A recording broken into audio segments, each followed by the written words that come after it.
जी बच्चों स्टार्ट करते हैं। और हमारे चैप्टर का नाम क्या है? Marginal costing, right. तो जो मैं बता दूं, मार्जिनल कॉस्टिंग हर बार हर एग्जाम में बहुत बहुत बहुत इंपॉर्टेंट रखता है, राइट। तो ये एक ऐसा चैप्टर है कि अगर आपको इस चैप्टर के अंदर कॉन्फिडेंस नहीं है तो आपके एग्जाम में भी आपको कॉन्फिडेंस नहीं होगा, राइट। तो आप कहोगे सर ऐसा क्या है हमारे इस चैप्टर के अंदर? बच्चों मार्जिनल कॉस्टिंग एक ऐसा चैप्टर है जो कि आपकी प्रैक्टिकल लाइफ में भी यूज होता है। क्या वर्ड यूज किया हमने? मार्जिनल। मार्जिनल कॉस्टिंग एक ऐसा चैप्टर है जो कि आपकी प्रैक्टिकल लाइफ में भी यूज होता है, राइट। कैसे यूज होता है मैं डेफिनेटली आपको बताऊंगा, राइट। पर मैं फिलहाल इतना बता रहा हूं कि आपके एग्जाम्स के लिए ये चैप्टर बहुत बहुत बहुत इंपॉर्टेंट है, राइट। अब इस चैप्टर में है क्या, डेफिनेटली हम लोग सीखेंगे। तो उससे पहले मैं आपको बता दूं कि मार्जिनल का मतलब क्या होता है। इनफैक्ट मार्जिनल का मतलब आपको मालूम भी है। मार्जिनल का मतलब आपको मालूम भी है। मार्जिनल मतलब एडिशनल। जब हम बात कर रहे हैं मार्जिनल कॉस्टिंग की, basically we are talking about the additional something, additional costing, additional costing, right? And this additional costing is basically used for the purpose of decision making. To be used for decision making. ठीक है। आप कहोगे sir decision making कैसे? तो decision making का काम तो बहुत सिंपल सा होगा। डिसीजन मेकिंग का मतलब क्या करना होगा? हमें डिसाइड करना होगा कि हमें किसी प्रोडक्ट को मैन्युफैक्चर करना चाहिए या नहीं, या ऐसे कहो कि किसी प्रोडक्ट को हमें सेल आउट करना चाहिए या नहीं, राइट। आप कहोगे सर किसी प्रोडक्ट को सेल आउट करना चाहिए या नहीं, इसके लिए हमारे मैनेजमेंट के पास बहुत सारे रास्ते हो सकते हैं उसको सोचने के लिए। am I right or wrong? बहुत सारे रास्ते हो सकते हैं। मीन्स हम देखेंगे कि हम प्रोडक्ट को जो बेचना चाहते हैं वो हमारे प्रोडक्शन लिमिट के अंदर है या नहीं, हम उसको टाइम पर डिलीवरी कस्टमर को कर पाएंगे या नहीं, राइट। बट सर यहाँ पर जब हम कॉस्टिंग में बात करते हैं तो हम लोग बेसिकली बात कर रहे हैं फाइनेंशियल एंगल से। I repeat, we are talking about the financial point of view, कि फाइनेंशियल पॉइंट ऑफ व्यू से हमारा जो प्रोडक्ट है हमारे लिए best alternative for the purpose of sale होगा या नहीं होगा, राइट। समझाने की कोशिश कर रहा हूं। लेकिन मानो जो एग्जाम्पल देने जा रहा हूं यही पूरा का पूरा मार्जिनल कॉस्टिंग है, पूरा मार्जिनल कॉस्टिंग है, राइट। क्या मैंने कहा? सर देखो, मान लो कि आप कोई एक प्रोडक्ट मैन्युफैक्चर करते हो, मान लो कि आप जो है कोई एक प्रोडक्ट मैन्युफैक्चर करते हो और वो जो प्रोडक्ट मैन्युफैक्चर कर रहे हो उसकी कॉस्ट इस प्रकार है। क्या कॉस्ट है? Variable cost and fixed cost, right. Variable cost कुछ भी एज्यूम कर लेते हैं, मान लो दिस इज ₹50,000, राइट। और नंबर्स ऑफ यूनिट्स कितने हैं? मैंने कहा सपोज करो यूनिट्स आर 100। तो अगर यूनिट्स 100 है तो पर यूनिट आपके पास ये कॉस्ट कितने रुपीस की हो जाएगी? 500। इसके अलावा बच्चों इसकी फिक्स कॉस्ट भी है, और suppose that the fix cost is ₹50,000 again. तो यहाँ पर फिक्स कॉस्ट पर यूनिट भी कितनी हो जाएगी? 500 रुपए। तो इसका मतलब है कि आपको इस प्रोडक्ट को बनाने के लिए जो टोटल कॉस्ट का खर्चा होता है वो कितने रुपीस का होता है? 1,000 रुपए का, 1000, राइट। अब आप ऑलरेडी प्रोडक्शन कर रहे हो and suppose that you have a production of capacity of 10,000 units, right. और आप जो ये क्या है? Production capacity, this is production capacity. और एक्चुअल प्रोडक्शन जो है, actual production is equal to suppose to be 8,000 units. आपका प्रोडक्शन कितना हो रहा है? 8,000 यूनिट्स का। और सपोज करो एक नया ऑफर आपके पास आता है और इस ऑफर में आपको कहा जाता है कि इस ऑफर के थ्रू आप उस पर्सन को प्रोडक्ट बेचो। मतलब आपके पास एक प्रपोजल है to sell product, right. So is it good और बैड? गुड। आपके पास एक ऑफर है, सपोज दैट 500 यूनिट्स का, और 500 यूनिट्स का जो ऑफर है वो कहता है कि हम आपसे 500 यूनिट्स परचेज करना चाहते हैं। आप कहोगे बहुत अच्छी बात है, हमारी जो प्रोडक्शन है वो 8,000 है, जबकि हम बना सकते हैं 10,000, तो 2,000 यूनिट्स तो हम और भी बना सकते हैं, राइट। तो 500 यूनिट्स का ऑफर आया है, दैट इज गुड। बट वो पर्सन कहता है कि हम आपसे ये प्रोडक्ट परचेज तो करना चाहते हैं बट नॉट एट ₹1200 और 1500। सोचो, अगर आप इस प्रोडक्ट को 1000 पे प्रोड्यूस कर रहे हो, बना रहे हो, तो इसको सेल आउट जो कर रहे होगे वो 1000 से ज्यादा में कर रहे होगे या कम में? ऑब्वियसली ज्यादा में। हमने कहा इसमें अपना आपने प्रॉफिट मार्जिन भी ऐड कर दिया। सपोज दैट इट इज ₹500, तो आप इस प्रोडक्ट को 1500 में बेच रहे हो, राइट। बट सो नया जो ऑफर है ना, उस ऑफर के थ्रू आपको कहा जाता है कि 500 यूनिट्स वो आपसे 700 रुपए में खरीदना चाहता है। कितने में खरीदना चाहता है? 700 रुपए, 700। अब आप मुझे बताओ, इन 700 रुपीज के इस नए ऑफर को आप एक्सेप्ट करना चाहोगे या नहीं? ऑब्वियसली आपके मन में जैसे मैंने बोला कि बताइए क्या 700 रुपए के इस प्रोडक्ट के ऑफर को आप एक्सेप्ट करना चाहोगे या नहीं, तो आपका सीधा सीधा आंसर क्या आता है? नो। नो आपका आंसर इसलिए आता है क्योंकि आपने मार्जिनल कॉस्टिंग नहीं पढ़ी हुई। अगर आप मार्जिनल कॉस्टिंग को पढ़ेंगे तो आपका आंसर नो से बदलकर यस हो जाएगा, right. This is what I am saying, that this is about the decision making. This is about the decision making. आपको किसी नहीं समझ में आया? इसको आप खुल के बताओ, है ना? आप क्या कहोगे सर? इसको और डिटेल बताओ। सर देखो, I am talking about the additional production, right, and the additional production of 500 units. In 500 units के लिए सोचो, सब कुछ मत सोचो। क्या सोचो? Only for the 500 units. For this 500 units, how much variable cost you have to incur? अभी आपने कहा ना कि 500 रुपए पर यूनिट, तो 500 पर यूनिट के हिसाब से 500 यूनिट्स के लिए आपको जो कॉस्ट हो जाएगी वो कितनी हो जाएगी? 25,000, राइट। अच्छा, इन 500 यूनिट्स के लिए आपकी फिक्स कॉस्ट कितने रुपीस की होगी? सोचो, 500 रुपए पर यूनिट, बट सर इन 500 रुपए पर यूनिट, बट सर पहले बताओ, ये जो 50,000 की फिक्स कॉस्ट है इसमें क्या क्या इंक्लूड होगा? थोड़ा सोचो। इसमें फैक्ट्री का रेंट इंक्लूड होगा, इसमें डेप्रिसिएशन इंक्लूड होगा, इसमें मैनेजर सैलरी इंक्लूड होगी जो कि हर महीने की एक जैसी होती है। ये सब इंक्लूड होगा ना, राइट। तो इसमें ये सब कुछ इंक्लूड होगा, राइट। अब मुझे बताओ, एडिशनल 500 यूनिट्स के लिए क्या आप एक नई फैक्ट्री लेने जा रहे हो? नहीं, फैक्ट्री तो वही वाली होगी जो पहले थी। एडिशनल 500 यूनिट्स के लिए क्या आपको और डेप्रिसिएशन मशीनरी का चार्ज करना पड़ेगा? नो। एडिशनल 500 यूनिट्स के लिए क्या एक नया मैनेजर रखोगे? मतलब फिक्स कॉस्ट का तो आपका कोई एक्स्ट्रा खर्चा हो ही नहीं रहा। आपको उसका कहोगे सर फिक्स कॉस्ट का खर्चा हो रहा है। सर बिल्कुल हो रहा है 50,000 रुपए, पर सर वो तो 500 यूनिट बनाओ या नहीं बनाओ, दोनों सिचुएशन में होगा। आप चाहे 500 यूनिट्स प्रोड्यूस करो या 500 यूनिट्स प्रोड्यूस ना करो, दोनों सिचुएशन के अंदर आपको फिक्स कॉस्ट का वो खर्चा करना होगा जो आप पहले ऑलरेडी कंसिडर कर चुके हो, राइट। तो मैं कहने का मतलब ये कि 50,000 का खर्चा तो हर सिचुएशन में होगा। इन एडिशनल 500 यूनिट्स के लिए आपके पास कोई एडिशनल फिक्स कॉस्ट का अमाउंट खर्च होने वाला नहीं है, राइट। तो बच्चों, अगर मैं कहूं कि आपकी एडिशनल कॉस्ट क्या है, एडिशनल कॉस्ट क्या है, so your additional cost is ₹25,000। और अगर इसको हम पर यूनिट की फॉर्मेट में कन्वर्ट करना चाहें तो it will be 25,000 divide by 500, no doubt 500 रुपये आता है। और सर आपको जो न्यू ऑफर है, न्यू ऑफर वो कितने में मिल रहा है? 700 रुपए। न्यू ऑफर कितने मिल रहा है? 700 में। तो मतलब एक्स्ट्रा आपको अभी भी कितने मिल रहे हैं? 200। इस 200 को, जो कि basically selling price per unit minus additional cost यानी कि वेरिएबल कॉस्ट को माइनस करके आता है, इसको बोलते हैं बच्चों हम लोग कंट्रीब्यूशन। प्रॉफिट नहीं, कंट्रीब्यूशन।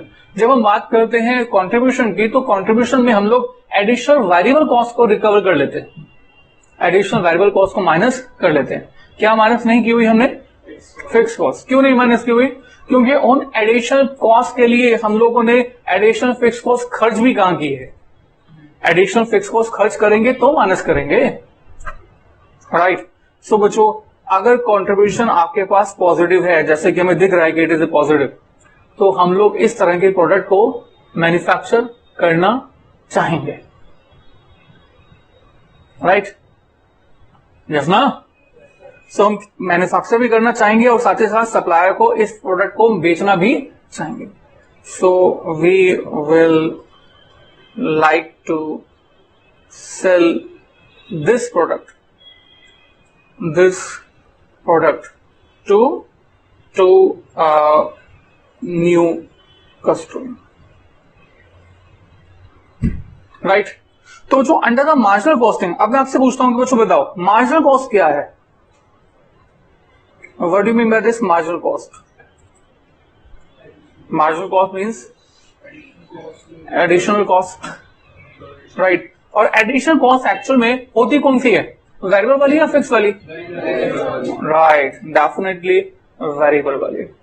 तो जब हम यहां पर इसको बोलते हैं मार्जिनल कॉस्ट, तो इसी टॉपिक को हम लोग वेरिएबल कॉस्टिंग भी बोलते हैं. मार्जिनल कॉस्टिंग और you can say variable costing. So both are the same thing, right?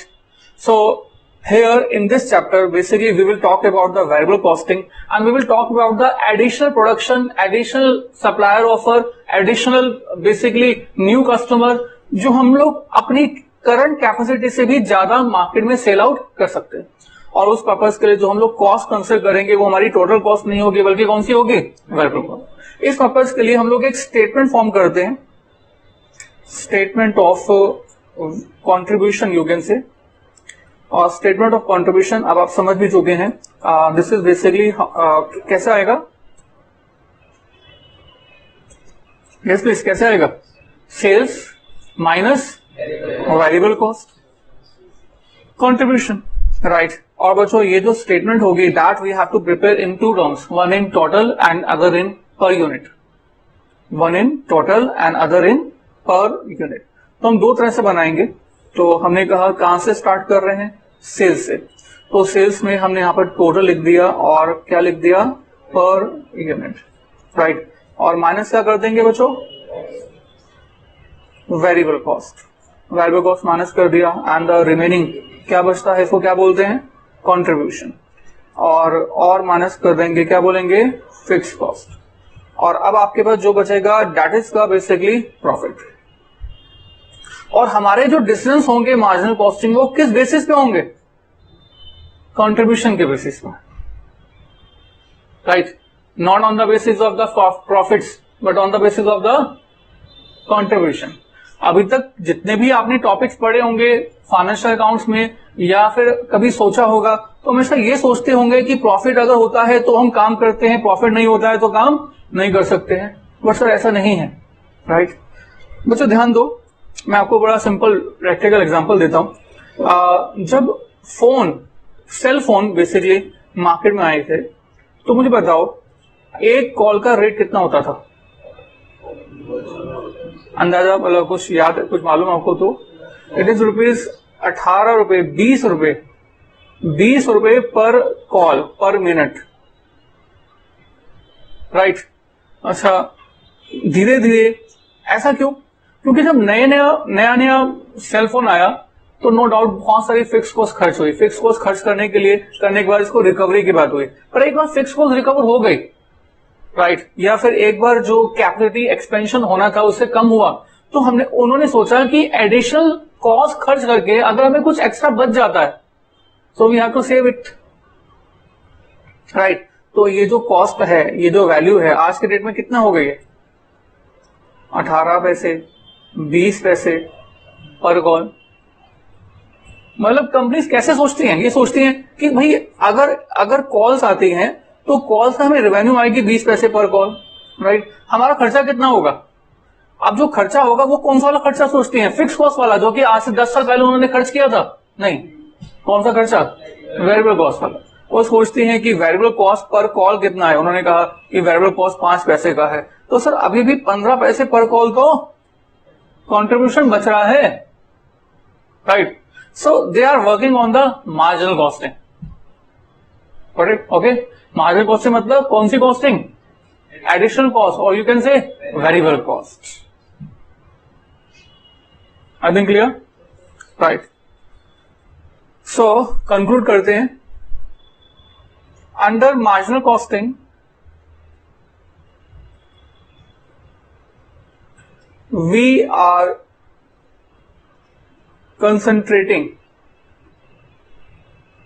on variable cost, right? And any additional production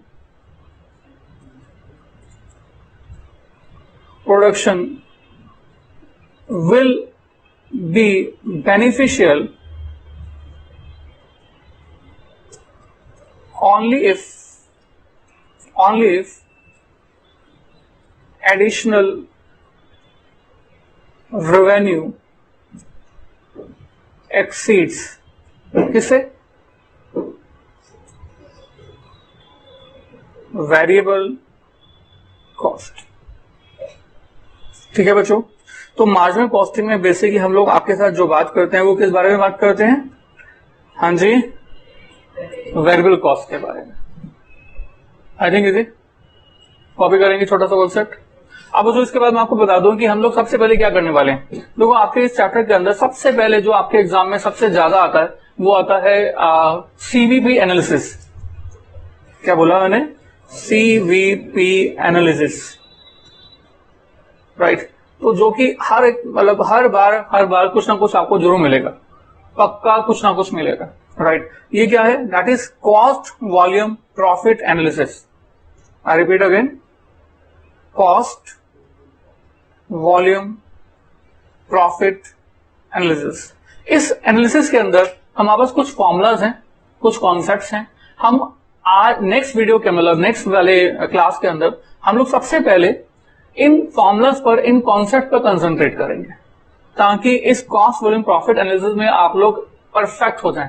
and I guaranteed you कि आप परफेक्ट नहीं, मोर देन परफेक्ट हो जाओगे, आप सिखाओगे, राइट। और बच्चों यकीन मानो, बहुत आसान चैप्टर है, बहुत आसान चैप्टर है। बट आपको जैसे मालूम है, ये बात मैं हर चैप्टर के स्टार्टिंग में बोलता हूं, राइट। और एक्चुअल में होता भी है, राइट। तो ये भी बहुत बहुत आसान चैप्टर है। किसी ने कुछ भी आपको कहा हो उसकी बात मत सुनना, उसको बता देना कि ये चैप्टर बहुत बहुत आसान, राइट। तो सबसे पहले आप कॉपी करेंगे and then we will proceed.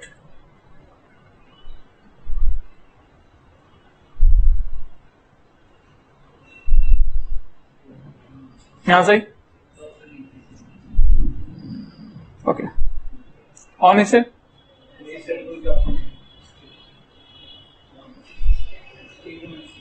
ये जरूर कॉपी कीजिए, ये जरूर कॉपी कीजिए, please copy this.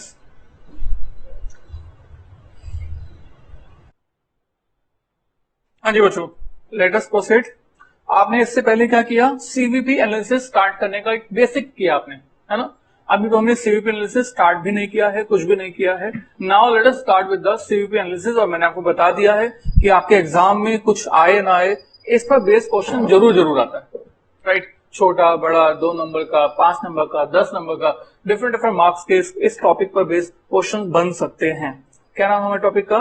CVP analysis, right. देखो, नो डाउट इस वाले टॉपिक के अंदर बहुत सारे फॉर्मूलाज हैं, बहुत सारी कैलकुलेशंस हैं। तो मैं सबसे पहले ना आपको इन सभी के सभी बेसिक कॉन्सेप्ट्स को एक एक करके समझा रहा हूं, राइट। और उसके बाद हम लोग एक एक करके इन फॉर्मूलाज को, इन कॉन्सेप्ट्स को कंपाइल कर लेंगे और कंपाइल करने के बाद क्वेश्चंस करेंगे। Is it clear? राइट। तो concept number 1, the very first concept number 1, and the concept number 1 is, ध्यान दीजिएगा। हालांकि ये आपको मालूम है कि सर जो कॉस्ट होती है वो कितनी तरह की होती है? 2 तरह की। Number 1 variable cost and number 2 fix cost. No doubt अभी जो मैं बताने जा रहा हूं कि बहुत सारे बच्चों को ये आता है, राइट। बट क्योंकि हमारे टॉपिक में इसका यूज हो रहा है, इसलिए मैं इसको रिकैप जरूर करवाना चाहूंगा। कॉस्ट 2 तरह की होती है। Number 1 variable cost and number 2 fix cost, right. Variable cost कौन सी कॉस्ट? इसका कॉस्ट साथ के साथ लिखेंगे is a cost that will remains constant per unit. That will remains constant per unit. तो ये जो कांस्टेंट रहती है वो कैसे रहती है? पर यूनिट में. मतलब क्या हुआ, थोड़ा सोचो. देखो मान लो कि मुझे एक वॉच बनानी है. क्या बनाना है? वॉच. बड़ा सिंपल एग्जांपल. अब वॉच बनाने के लिए मुझे एक वॉच तो अंदर की मशीनरी से बनेगी, पर उसके पहले मुझे क्या चाहिए? हाँ जी, क्या चाहिए? एक तो स्टेप चाहिए, ऊपर इसके साथ इसका डायल भी चाहिए. अब जो ये डायल है ये है 200 रुपए का, और जो ये स्टेप है वो है 100 रुपए का. तो उसका मतलब है कि इस डायल एंड स्टेप के अंदर मेरा कितने रुपए का खर्चा हो जाएगा? 300 रुपए का. अब जो ये 300 रुपए है ये मेरी कौन सी कॉस्ट है? This is my raw material cost. Am I right? This is my raw material cost. तो इस रॉ मटेरियल कॉस्ट को 300 रुपए को मैं क्या कहूंगा? Variable cost. क्यों कहूंगा मैं वेरिएबल कॉस्ट? मैं ऐसे इसलिए कहूंगा कि सर सपोज करो कि मुझे 50 वॉचेस बनानी है, 50 वॉचेस. तो अगर 50 वॉचेस बनानी है तो आपके पास cost of the dial and step, cost per watch कितना है? हाँ जी, 300. और जो टोटल कॉस्ट कितनी हो जाएगी? 300 इंटू 50 यानी कि कितना? 15,000. अब अगर सपोज करो मुझे 100 वॉचेस बनानी है तो क्या होगा? तो एक की कॉस्ट तो अभी भी कितने रुपीस की है? 300 रुपए की. पर सर मेरा जो ये टोटल अमाउंट होगा वो क्या हो जाएगा?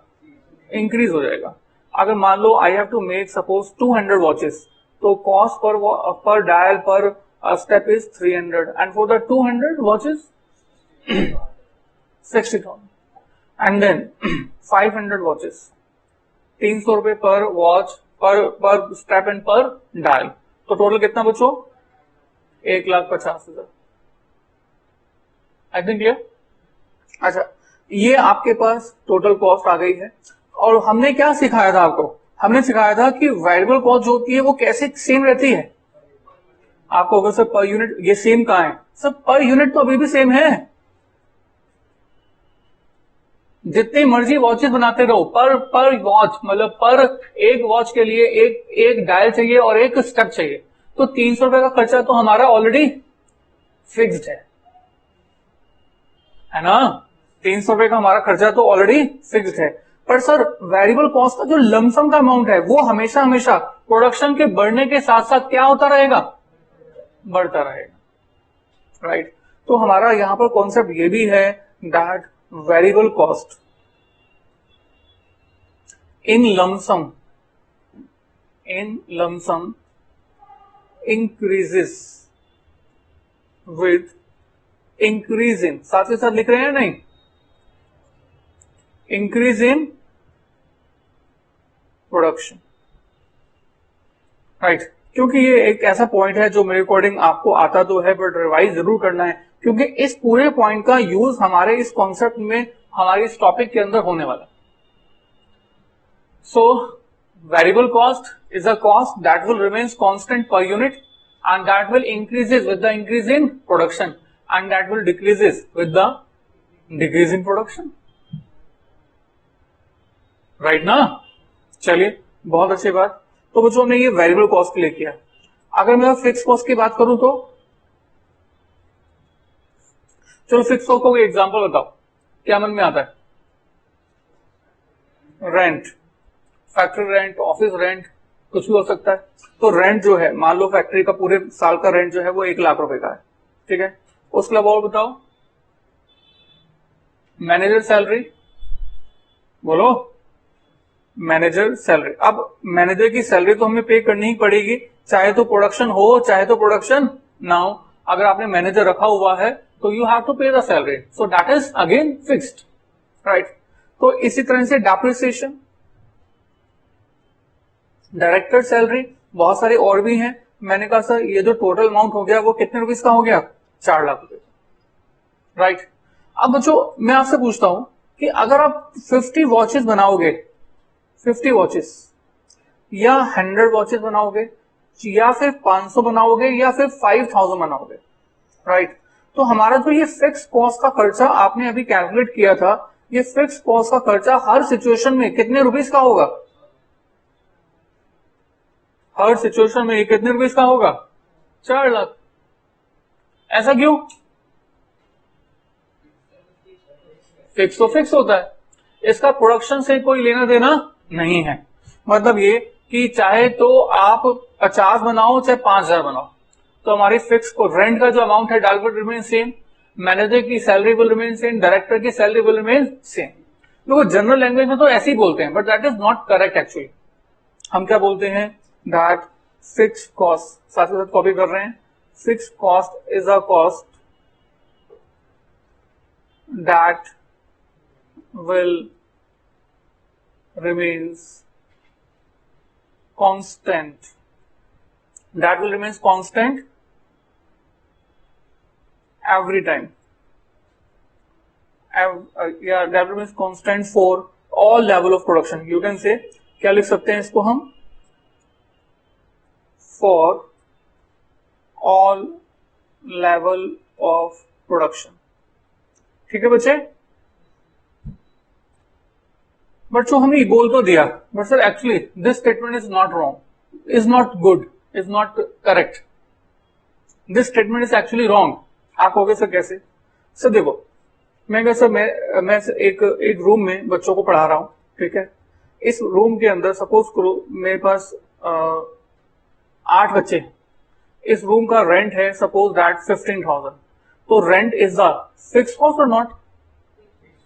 It is a fix cost. अगर इसमें 8 बच्चे हैं तो कितने का रेंट? 15,000। अगर मान लो इसमें 12 हो जाते तो क्या होता? 15,000। अगर इसमें 20 हो जाते तो क्या हो जाता? रेंट कितना होता? 15,000। पर सर मैंने कहा नहीं, 200 बच्चे हैं, अब क्या बताओ? अब तो मुझे क्या करना पड़ेगा? मुझे बालकोनी बनानी पड़ेगी, कई सारी बालकोनी बनानी पड़ेगी, तब जाके रेंट 15,000 होगा। बट एक्चुअली ऐसा होता नहीं है। अब मुझे क्या करना होगा? एक और बड़ा स्पेस लेना होगा, और बड़ा स्पेस ऐसा लेना होगा जिसमें कि 200 बच्चे आ सके, राइट? तो सर क्या उसका किराया भी, उसका रेंट भी 15,000 ही होगा? हाँ जी, नहीं, उसका रेंट जो होगा वो इससे ज्यादा होगा। मतलब अगर मेरे रूम की कैपेसिटी 50 बच्चों की है और मैं अगर दूसरे रूम में शिफ्ट कर जाता हूं जिसकी कैपेसिटी 200 बच्चों की है, तो रेंट डेफिनेटली दोनों जगह पर, दोनों स्पेस पर सेम नहीं होगा, राइट? तो यानी कि फिक्स कॉस्ट का अमाउंट 15,000 से क्या हो गया? इंक्रीज हो गया। पहले आपने क्या कहा था? Fix cost is a cost that will remains constant for all levels of production, right? पर sir all levels of students के लिए रेंट का अमाउंट सेम क्यों नहीं आया? अगर मैं वॉचेस की बात करूं तो 50 वॉचेस ठीक है, 100 ठीक है, 500 ठीक है, 5,000 भी ठीक है। सपोज करो मैक्सिमम प्रोडक्शन कैपेसिटी 10,000 की है, तो 10,000 तक तो हमारा फिक्स कॉस्ट का खर्चा रहेगा, वो कितना रहेगा? 4 लाख की रहेगा। पर सर अगर मान लो 2 लाख की प्रोडक्शन करनी है वॉचेस की, तो और अगर 10 लाख की प्रोडक्शन करनी है तो सर इस वाले रेंट से, इस वाले मैनेजर से, इस वाले डेप्रिसिएशन से काम चलने वाला नहीं। तो सब कुछ क्या करना होगा? इंक्रीज। मतलब ये कि ये स्टेटमेंट ठीक है, स्टेटमेंट ठीक है, बट ये कब तक ठीक है? अगर हम अपने मैक्सिमम कैपेसिटी की रेंज तक बात करते हैं। अगर आपकी मैक्सिमम कैपेसिटी की रेंज से भी ज्यादा प्रोडक्शन की बात आप कर रहे हो, तो ये स्टेटमेंट हमारी ठीक नहीं। मतलब फिक्स कॉस्ट भी इंक्रीज होती है, फिक्स कॉस्ट भी इंक्रीज होती है, राइट? फिक्स कॉस्ट भी इंक्रीज होती है, be careful. But sir in general, अगर मैं जनरल एक बात करूं तो in general term fix cost will remains constant. Just 1 minute.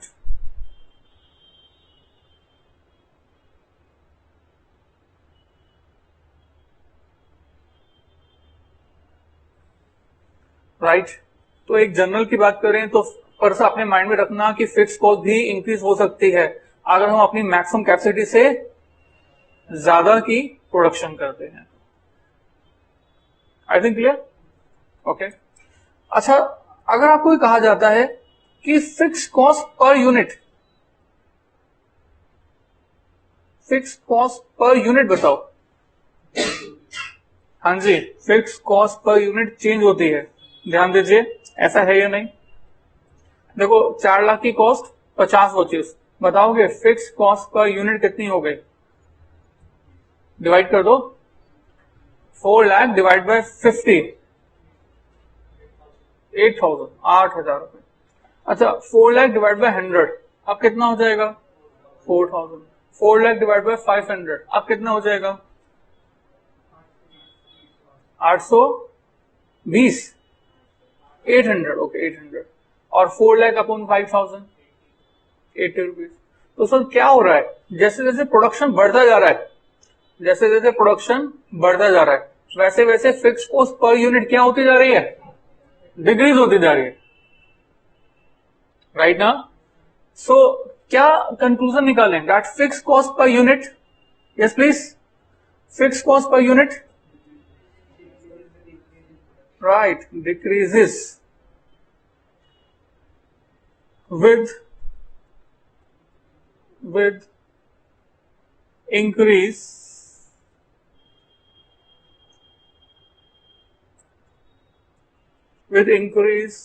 in production. Production के इंक्रीज होने के साथ साथ हमारी fix cost per unit decrease होती रहती है, and vice versa, fix cost per unit increase होती रहती है with the decrease in production, right. So बच्चों, we have to remember these star rules in the marginal costing chapter। अगर आपको ये याद नहीं है हर पॉइंट पर, हालांकि बहुत इजी है मुझे मालूम है, मैं तो खुद कह रहा हूं कि मार्जिनल कॉस्टिंग ही बहुत इजी है, राइट। सो अगर आपको ये पॉइंट याद नहीं है तो कहीं ना कहीं आगे जाके आपको दिक्कत होगी, राइट। सो आगे प्रोसीड करें। पहला पॉइंट क्या बोला मैंने? वेरिएबल कॉस्ट के लिए, वेरिएबल कॉस्ट के लिए बोला variable cost per unit will remains constant for all level of production, right. And then variable cost in lump sum will increases with the increase in production. And fix cost के लिए बोला fix cost in lump sum will remains constant for all the level of production. And फिर आपको मैंने कहा that fix cost per unit decreases with the increase in production, right. Okay, आगे चलते हैं। सो जी हमने अभी फर्स्ट कॉन्सेप्ट सीखा, नाउ द सेकंड कॉन्सेप्ट। सो देखिएगा सेकंड कॉन्सेप्ट क्या है, and the second concept is concept number 2, right. देखो अभी थोड़ी देर पहले हमने एक स्टेटमेंट फॉर्म की थी, स्टेटमेंट का नाम क्या था? स्टेटमेंट ऑफ कॉन्ट्रीब्यूशन, है ना। हमने एक स्टेटमेंट की थी, स्टेटमेंट ऑफ कॉन्ट्रीब्यूशन। इसी स्टेटमेंट को मैं दोबारा से फॉर्म कर रहा हूं, और यकीन मानो बच्चों, आपको 99% केसेस के अंदर, 99% क्वेश्चंस के अंदर यही स्टेटमेंट फॉर्म करनी है, right. Statement of contribution, right. और स्टेटमेंट ऑफ कॉन्ट्रीब्यूशन को हम लोग कैसे फॉर्म करते हैं? हमने कहा सेल्स से स्टार्ट करते हैं, और सेल्स में से क्या माइनस कर देते हैं? Variable cost. अब जो बड़ा सिंपल है, सेल्स माइनस वेरिएबल कॉस्ट, इसी को हम क्या कहते हैं? इसी को हम बोलते हैं कंट्रीब्यूशन, दैट्स इट। अगर मैं आपसे पूछूं कि बच्चों बताओ कंट्रीब्यूशन क्या होता है, तो आप कहेंगे contribution is the difference between sales and variable cost. So contribution is also one kind of profits. भाई अगर आप रेवेन्यू में से कॉस्ट हटा दोगे तो बाकी जो बचेगा वो क्या बचेगा? Profit, right. अब आप कहोगे सर इस कॉस्ट में तो सिर्फ आपने वेरिएबल कॉस्ट हटाई है। हाँ बिल्कुल ठीक है, क्योंकि हम यहाँ पर एडिशनल की बात कर रहे हैं, और एडिशनल में फिक्स कॉस्ट तो हमारी खर्च होती ही नहीं है, right. So here we are talking about that sales minus variable cost equal to contribution. Contribution is just like a profit, right. हाँ अगर आप कहोगे नहीं सर मुझे तो वो वाला प्रॉफिट निकालना है जो कि मैं पहले निकालता था, पहले फाइंड करता था, तो कोई बात नहीं, आप इस कंट्रीब्यूशन में से भी क्या माइनस कर दो? Fix cost. तो अब आपके पास जो बच जाएगा that is your profit, right. This is not the second concept, this is the statement जो हमने ऑलरेडी सीख चुके हैं। कॉन्सेप्ट इज कि हम यहां पर एक रेशो निकाल रहे हैं, राइट। इस रेशो को मैं बोल रहा हूं कंट्रीब्यूशन रेशो। देखो अगर मैं आपसे पूछता हूं कि बच्चों बताओ रेशो क्या होता है? रेशो, तो आप कहेंगे ratio is the relationship between two numbers, one number in the numerator and the another number in the denominator. ऐसे ही होता है, अब सर यहां पर भी यही होगा, रेशो का मतलब होता है relationship between two numbers, one in the numerator and another in the denominator. बच्चों कुछ प्रॉफिटेबिलिटी रेशियोज आप ऑलरेडी पुरानी क्लासेस में फाइंड कर चुके हो, लाइक मैंने कहा net profit ratio. Net profit ratio क्या होता था? Net profit upon sales into 100। Gross profit ratio क्या होता था? Gross profit upon net sales into 100। Operating profit ratio, operating profit upon net sales into 100। ऐसे होता था। अब यहां पर है कंट्रीब्यूशन रेशो। बताओ बच्चों क्या होगा इसका नाम? देखो कितना आसान है, मैं तो बार बार बोल रहा हूं कि आपको आता है सब कुछ।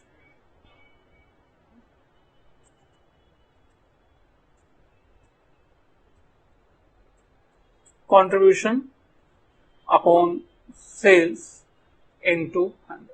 पर सर इसका हमारा एक और नाम है, हालांकि ये कंट्रीब्यूशन रेशो ही है, इसको हम कंट्रीब्यूशन सेल्स रेशो भी कह सकते हैं। इसका और भी एक और नाम है, that is called profit volume ratio, right. और इसको प्यार से हम बोलते हैं पीवी रेशो, राइट। हम लोग पीवी रेशो ही बोलेंगे, but actually we are talking about what?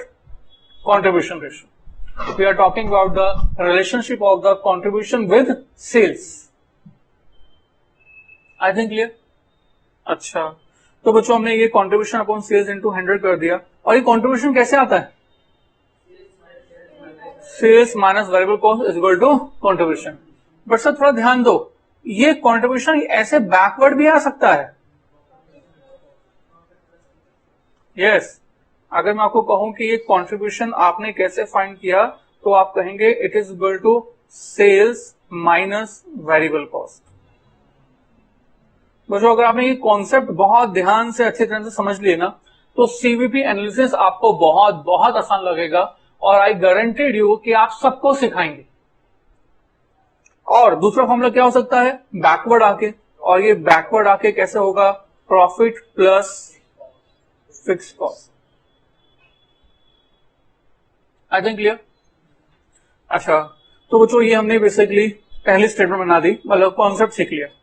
अब बच्चों मैं इसमें कुछ वैल्यूज रिप्लेस कर रहा हूं और कैलकुलेशंस की बात कर रहा हूं। मैंने कहा sir sales is rupees, values replace करने की बात हो रही है। कुछ ऐसे एग्जांपल ले रहा हूं। मान लो सेल 10 लाख की है, वेरिएबल कॉस्ट 6 लाख की है, कंट्रीब्यूशन कितना हो जाएगा? 4 lakh, right. And fix cost is suppose 1 lakh, profit is rupees 3 lakh. अब मुझे क्या फाइंड करना है? Contribution ratio, right. मैं कैसे फाइंड करूंगा? Let's see this. मैंने कहा we have to find out PV ratio. तो पीवी रेशो क्या होता है? Contribution upon sales into 100। Contribution कितना फाइंड हुआ था? 4 लाख ना, 4 लाख अपॉन सेल्स कितनी है? 10 लाख इनटू 100, तो जो कितना हो गया ये? 40%।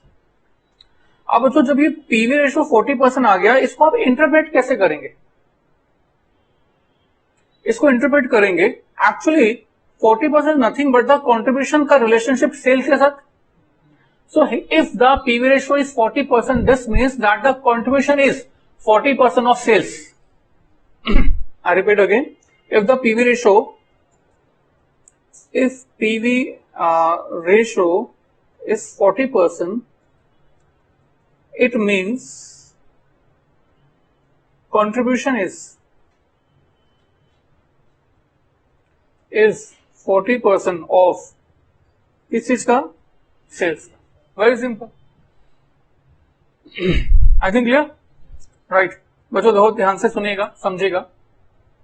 अगर मैं कहता हूं कि आपके एक पेपर में एग्जाम में मार्क्स 60% आ गए, तो इसका दूसरा मतलब है कि आपके कितने मार्क्स नहीं आए? ऑब्वियसली 60% आए तो 40% नहीं आए, राइट। तो बच्चों अगर कोई रेशो होती है तो उस रेशो से हम एक इंटरप्रिटेशन निकालते हैं, और उस नंबर के अलावा बाकी जो नंबर होते हैं वो भी हमें कुछ बताते हैं। लाइक इन दिस केस हमने कहा that PV ratio is 40%, this means that that contribution is 40% of sale. So what is the 60%? 60% क्या चीज है? थोड़ा सोच के बोलो। Yes, variable cost. आप कहोगे सर कैसे? थोड़ा सिंपल है। सो देखो, आपने इस 10 लाख को 2 हिस्सों में बांटा। 10 लाख के दो हिस्से कौन से हैं? Variable cost and contribution. तो अगर 10 लाख का एक हिस्सा कंट्रीब्यूशन है तो दूसरा हिस्सा क्या है? Variable cost. अगर 10 लाख का एक हिस्सा कंट्रीब्यूशन है तो दूसरा हिस्सा क्या है? Variable cost. तो if the contribution is 4 lakh का 10 मतलब 40%, तो बाकी जो हिस्सा हो गया वो क्या बचा? Variable cost relationship. तो बच्चों इंटरप्रिटेशन के अंदर जब पीवी रेशियो 40% है तो इसकी एक इंटरप्रिटेशन तो यही है that the contribution is 40% of sales. दूसरी इंटरप्रिटेशन ये भी है that if PV ratio is 40%, it means variable cost ratio is 60% of sales. Got it? और बच्चों क्या इन दोनों का जो सम होगा हमेशा 100 होगा? यस, ऑलवेज, हमेशा। आंखों के से नहीं, हम तो नहीं मानते, प्रूफ करके बताओ। तो बच्चों ध्यान दीजिएगा, PV ratio plus variable cost ratio. अगर मैं आपसे बोलूं कि बच्चों पीवी रेशियो का फॉर्मूला बताओ तो आपको PV ratio is nothing but the contribution ratio, right? ये कैसे आ जाएगा? It will be like this, contribution upon sales into 100 plus variable cost ratio कैसे आ जाएगा? Variable cost upon sales into 100। ठीक है बच्चे? कंट्रीब्यूशन रेशियो मतलब contribution upon sales into 100, variable cost ratio मतलब variable cost upon sales into 100। हमने दोनों की वैल्यू रिप्लेस कर दी। इनमें से हम लोग 100 तो कॉमन ले सकते हैं, अपॉन में क्या बच जाएगा? सेल्स, और यहां क्या बच जाएगा? Contribution plus variable cost. और बच्चों ध्यान से देखो, हमारी स्टेटमेंट के अंदर variable cost plus contribution, contribution plus variable cost किसके इक्वल होता है? सेल्स के। जब आप बैकवर्ड जाओगे तो नेगेटिव वाला साइन पॉजिटिव हो जाएगा, तो अब आपके पास ये बच जाएगा सेल्स, और अगर ये सेल्स बच जाएगा तो सेल्स अपॉन सेल्स है और इनटू 100 तो है ही, ये कैंसिल कर दीजिएगा, बाकी क्या बचेगा? 100 ओनली। सो इट एम्प्लॉइज, अब हमें हमेशा के लिए मालूम चल गया that the PV ratio plus, बोलो, मान के चलो कि मैं आपके सामने ही बैठा हूं और आपको बोलना है plus variable cost ratio is always equal to 100। और अब आपके पास कभी भी इन दोनों में से कोई भी एक इंफॉर्मेशन पता होगी तो आप दूसरी इंफॉर्मेशन फाइंड कर सकते हो। Like if the PV ratio is 30%, variable cost ratio is 70%, PV ratio is 70%, variable cost ratio is 30%, and so on. 10, 90, 80, 20, 50, 50। तो अगर आपको मैं वेरिएबल कॉस्ट रेशियो दे दूं 30%, तो ऑब्वियसली पीवी रेशियो क्या हो जाएगी? 70%। तो इनका रिलेशनशिप हमेशा 100 के इक्वल आएगा। सो this is basically concept number 2 ना? 2, this is concept number 2। Copy कर लिया या नहीं? यस और नो? नो। कॉपी कीजिएगा प्लीज, प्लीज कॉपी दिस।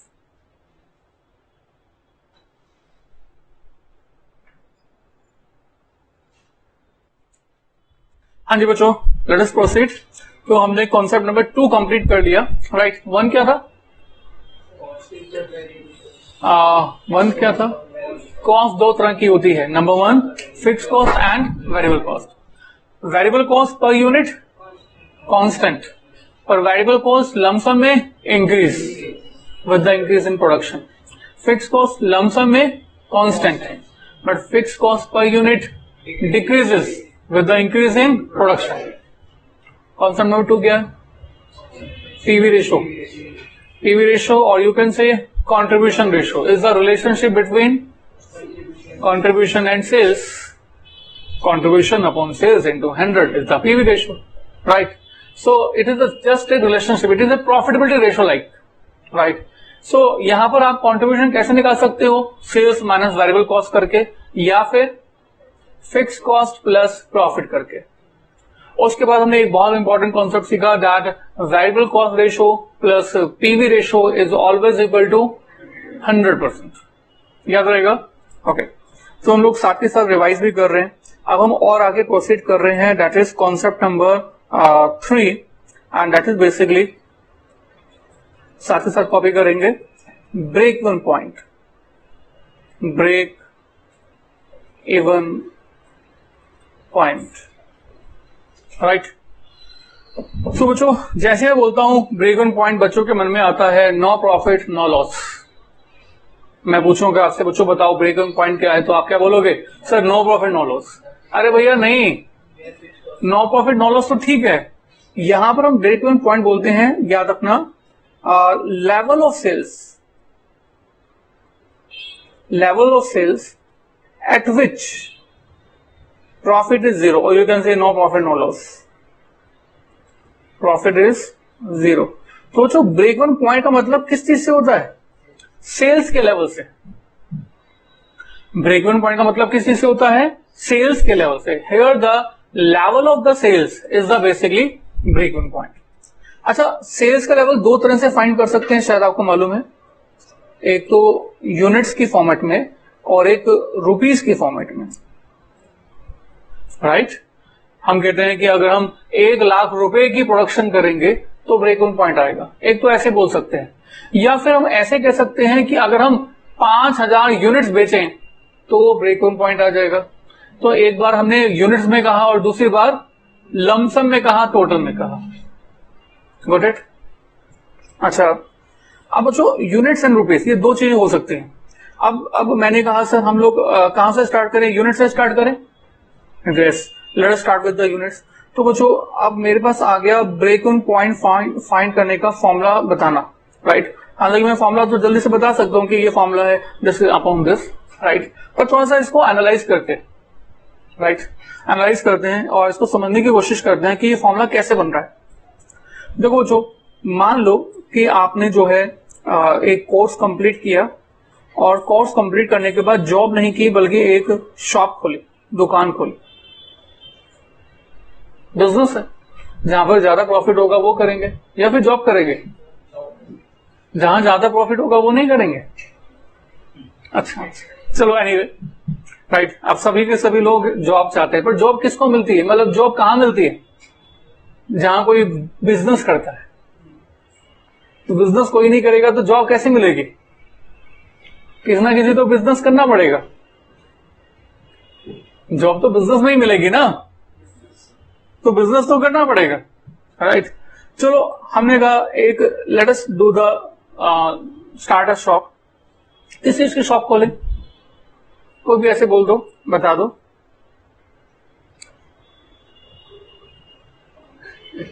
नहीं, फोन, इन्होंने फोन का नाम लिया, इन्होंने कहा चलो सर सेल फोन की शॉप खोलते हैं, सेल फोन। वैसे मैं कोई और एग्जांपल देता हूं, चलो दूसरा एग्जांपल लेते हैं, बड़ा इंटरेस्टिंग है, आपको अच्छा लगेगा। आपने सोचा कि यार लक्ष्मी नगर में हमने बहुत सारी क्लासेस ली हैं, बहुत सारा वक्त गुजारा है, हम ऐसी शॉप खोलेंगे जो लक्ष्मी नगर में सबसे ज्यादा खुलती होगी, सबसे ज्यादा चलती होगी।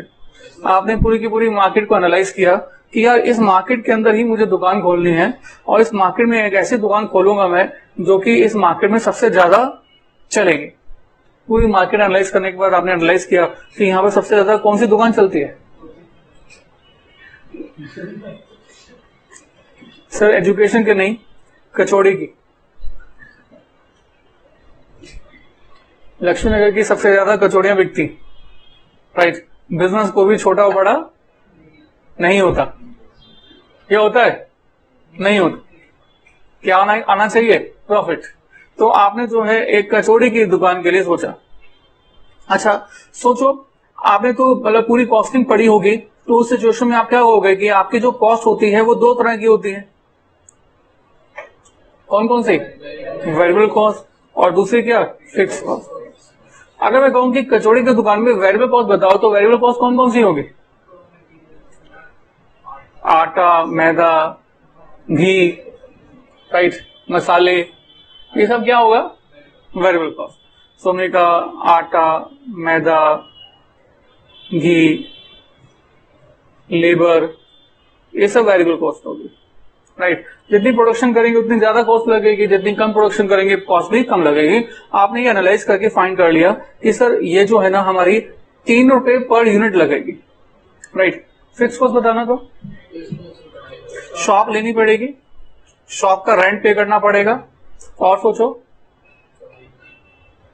आपको जो है बहुत सारे टूल्स लेने पड़ेंगे, कढ़ाई, गैस, चूल्हा, राइट। मैं ये सब इसलिए एग्जांपल दे रहा हूं क्योंकि ये सब चीजें आपने अपने आसपास कहीं ना कहीं देखी हुई हैं, राइट। तो ये सब चीजें जो हैं इनके ऊपर हमें डेप्रिसिएशन चार्ज करना होगा। This are the capital asset, this are the capital asset, you have to charge the depreciation on this. और सोचो और क्या खर्चा होगा। मैनेजर रखोगे नहीं, अच्छा शेफ रखोगे आप, क्या बात है। तो मैनेजर रखोगे, शेफ रखोगे, तो ये जो होंगे इनके ऊपर भी खर्चे करने होंगे। सपोज करो इसमें आपने अंदाजा लगा लिया कि आपका 5 लाख रुपए का खर्चा होगा और एनम। कितने खर्चा? 5 लाख रुपए। बच्चों सुनते जाओ, राइट। अच्छा चलो बताओ कचौड़ी कितने में बेचोगे? सेलिंग प्राइस पर यूनिट कितने में बेचोगे? सिर्फ कॉस्टिंग के बेसिस पे कैलकुलेट करोगे? नहीं, कंपटीशन के बेसिस पर कि सामने की दुकान वाला कितने में बेच रहा है। सोचो अगर आपने यहाँ पर जो फेमस कचौड़ी वाला अगर वो 20 रुपए पर कचौड़ी बेच रहा है और आपने 50 रुपए का 30 रुपए का रेट रख दिया तो डेफिनेटली काम करने का कोई मतलब नहीं है, गॉट इट। तो रेट क्या रखना पड़ेगा? 15, मतलब जो बेस्ट बेच रहा है उससे भी थोड़ा सा कम, ताकि लोग आपकी कचौड़ी की तरफ ज्यादा अट्रैक्ट हो। M I right? तो सर कितने रुपए का रेट रखते हैं, क्या कहते हो? 15 रुपए का? 15 रुपए का, 15 रुपए का रेट रख दिया। अब हम अपनी स्टेटमेंट फॉर्म करते हैं। कैसे statement? Statement of contribution, statement of contribution. और स्टेटमेंट ऑफ कॉन्ट्रीब्यूशन कहां से स्टार्ट करेंगे? सेल्स से। 1 यूनिट की बात कर रहे हैं, 1 कचौड़ी बिकेगी तो कितने पैसे आ जाएंगे? 15 रुपए। वेरिएबल कॉस्ट कितना खर्च होगा? 3 रुपए का। तो अभी भी कॉन्ट्रीब्यूशन 1 कचौड़ी से कितना मिल जाएगा? 12 रुपए। बट सर 1 कचौड़ी से अभी हमें पूरे साल की फिक्स को जो खर्च करनी पड़ेगी वो अभी भी कितनी होगी?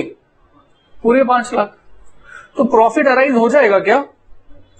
नहीं होगा, ये तो लॉस अराइज होगा। कितना? 4,99,900, कितना? 88। तो बच्चों 1 यूनिट को क्या मैं ब्रेक इवन पॉइंट कह सकता हूं? नहीं कह सकता। क्यों नहीं कह सकता? क्योंकि 1 यूनिट बेचने पे मेरा प्रॉफिट और लॉस 0 नहीं आ रहा। अच्छा चलो 1 को छोड़ो, अगर मैं कहता हूं कि 10 कचौड़ी बिकती हैं तो क्या होगा? 150 रुपए की सेल। वेरिएबल कॉस्ट का खर्चा कितना? 30 रुपए का। और कंट्रीब्यूशन कितना? 120 रुपए का। फिक्स कॉस्ट का खर्चा 5 लाख ही होगा। तो प्रॉफिट कितना? माइनस कर देंगे, प्रॉफिट नहीं है, लॉस है। कितना? 4,99,000, हाँ जी 880, ठीक है।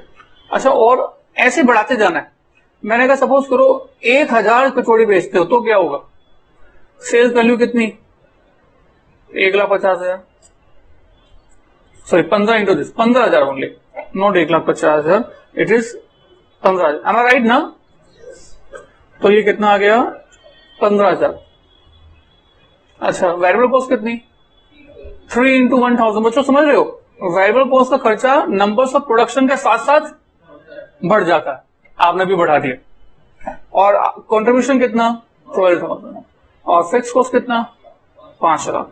और माइनस कर दीजिएगा, अभी भी लॉस है। सर आपको बताना है कि कितने नंबर्स ऑफ कचौड़ी बेचो जिससे कि प्रॉफिट और लॉस 0 हो जाए।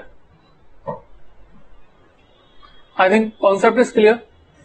अब करेंगे कैसे ये सोचना पड़ेगा, बट कॉन्सेप्ट तो क्लियर है, राइट। तो जो देखो प्रॉफिट और लॉस 0 हो जाएगा अगर ये जो कंट्रीब्यूशन है वो किसको रिकवर कर दे? Fix cost.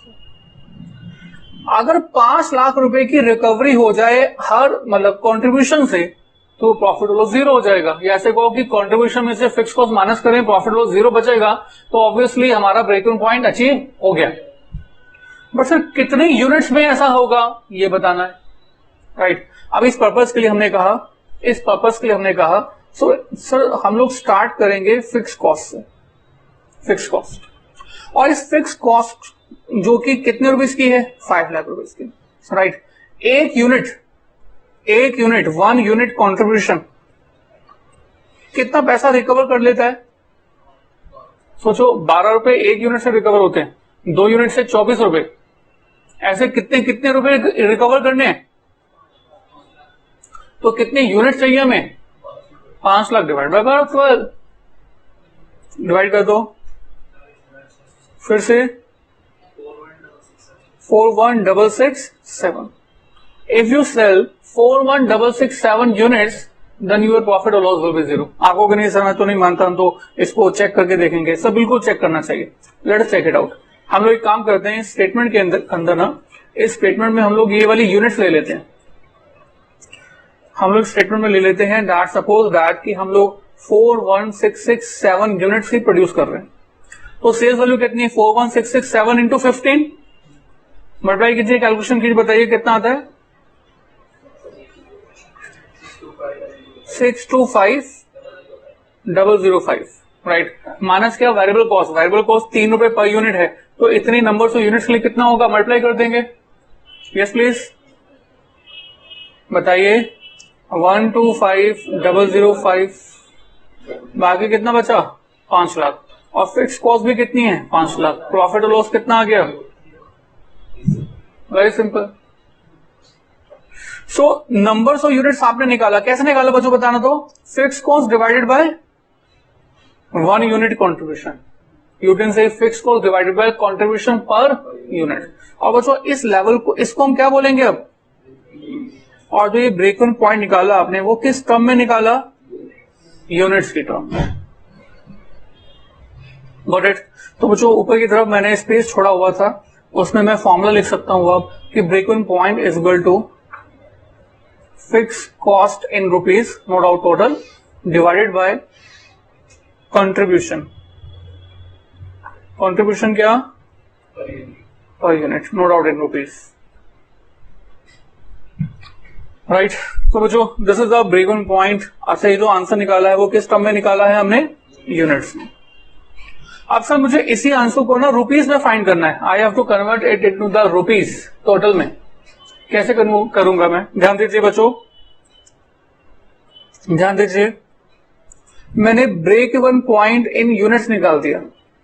मतलब आप ये समझ लो, हमारी इस एग्जांपल में हमने कहा, प्लीज ऊपर एक बार, ऊपर हमने यहां पर ये कहा 41667 यूनिट्स की अगर आप कचौड़ी बेचोगे, 41667 यूनिट्स कचौड़ी बेचोगे तो प्रॉफिट और लॉस कितना हो जाएगा? 0। अब मैं इसको रुपीज में कन्वर्ट करना चाहता हूं। रुपीज में कैसे करूं? क्या करूं? मल्टीप्लाई बाय किससे? सेलिंग प्राइस पर यूनिट से। मल्टीप्लाई बाय किससे? सेलिंग प्राइस पर यूनिट से। तो बच्चों यही हम कर रहे हैं, हम आपको यही कह रहे हैं। हम क्या कह रहे हैं कि जो break even point in units आया ना, इसको आप सेलिंग प्राइस पर यूनिट से मल्टीप्लाई कर दो, तो आपके पास जो नंबर आ जाएगा वो ब्रेक इवन पॉइंट किस टर्म में होगा? रुपीज में। Very simple, right. कोई डाउट बच्चों? अच्छा और आगे चलते हैं।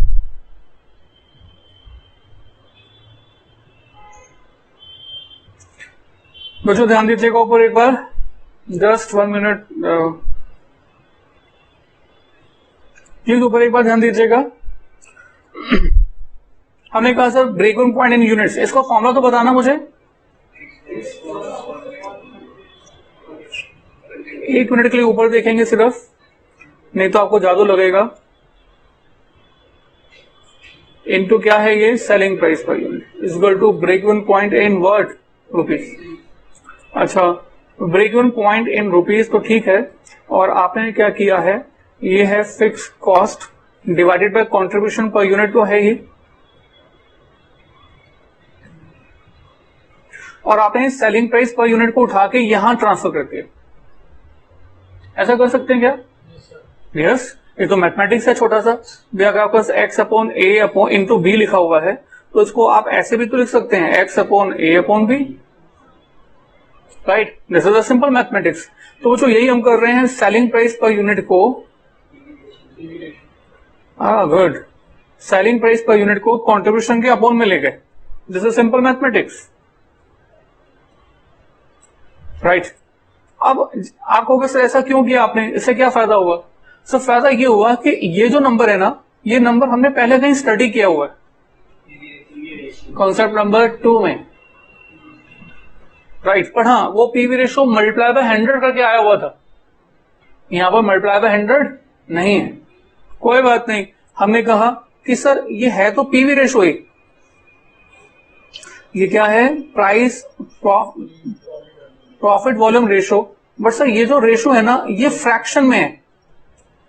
आपको सर ये फ्रैक्शन का मतलब क्या हुआ? तो सर मान लो 40% है पीवी रेशो, तो 40% को हम फ्रैक्शन में क्या बोलेंगे?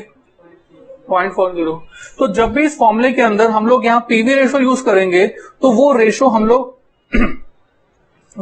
लोग हमेशा हमेशा किस फॉर्मेट में यूज करेंगे? फ्रैक्शन में, वेरी सिंपल, मतलब डेसिमल में, राइट। सो बच्चों ये हमने आपको सिखा दिया that formula for the break even point. I think copy कर सकते हैं, क्या कर लिया? आपको अगर सर कभी आप बोलते हो ऊपर देखो फिर कहते हो कॉपी कर लिया, होता है। चलिए सर कॉपी करेंगे फास्ट। मैं डेफिनेटली तब तक वेट करूंगा जब तक आप कॉपी नहीं करेंगे, विल नॉट मैटर। क्या नहीं प्रीवियस पुराना चला जाऊं?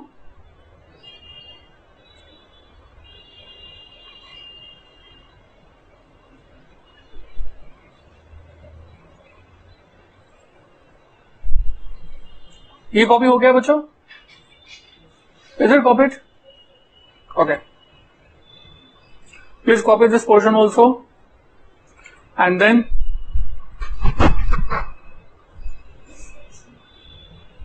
कितने कॉन्सेप्ट हो गए बच्चों? 3 4th एंड 5th, मतलब 2 कॉन्सेप्ट और हैं। उसके बाद हम लोग न्यूमेरिकल क्वेश्चंस पे आ जाते हैं। कॉन्सेप्ट 4 है वैसे वो, पर 2 कॉन्सेप्ट के बाद हम क्वेश्चंस करते हैं न्यूमेरिकल, फिर वापस 2 कॉन्सेप्ट करते हैं, फिर क्वेश्चन करते हैं, राइट। और बच्चों अगर ये टोटल 6-7 कॉन्सेप्ट जो हम आपको बता रहे हैं, अगर ये आप अच्छी तरह से अपने माइंड में बिठा लोगे, यकीन मानो पूरा सीवीपी एनालिसिस आपका है। कम से कम 5 नंबर और ज्यादा से ज्यादा 15 नंबर, 5 से 15 नंबर एग्जाम में आपके होंगे। 5 मार्क्स तो है ही। Can I rub this? हटा दे बच्चों इसे। Okay, 1 minute, I will wait.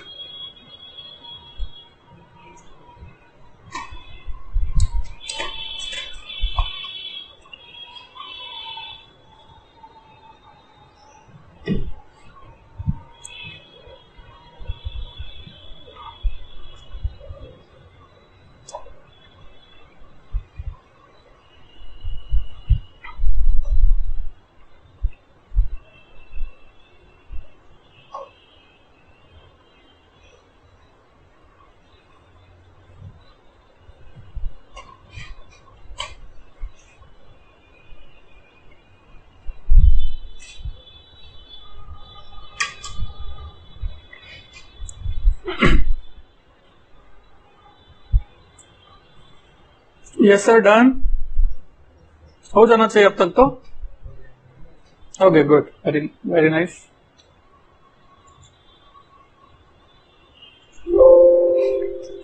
तो बच्चों आगे प्रोसीड करते हैं। तो इसके बाद नेक्स्ट कॉन्सेप्ट, कॉन्सेप्ट नंबर 4।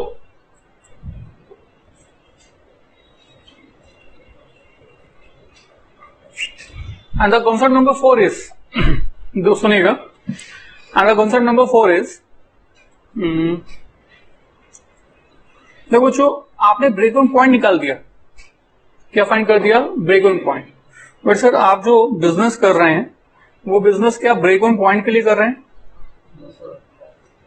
क्या आपने जॉब करने का डिसीजन छोड़ा वो इसलिए ताकि ब्रेक इवन पॉइंट पे आ जाए? नहीं, हमेशा हमेशा हम ये चाहेंगे कि हम किसी भी बिजनेस में तब एंटर करें जब हम अपने डिजायर प्रॉफिट को अर्न कर सके, हम अपने डिजायर प्रॉफिट को अर्न कर सकें। और डिजायर प्रॉफिट को तभी अर्न कर पाएंगे जब हमें पहले से एक्सपेक्टेशंस होगा कि हम उस टारगेट को अचीव कर सकते हैं नहीं, राइट। मैंने कैसे बताओ, अगर आपने जॉब को छोड़कर इस तरह का बिजनेस किया है तो कितना कितना प्रॉफिट लेना चाहते हो?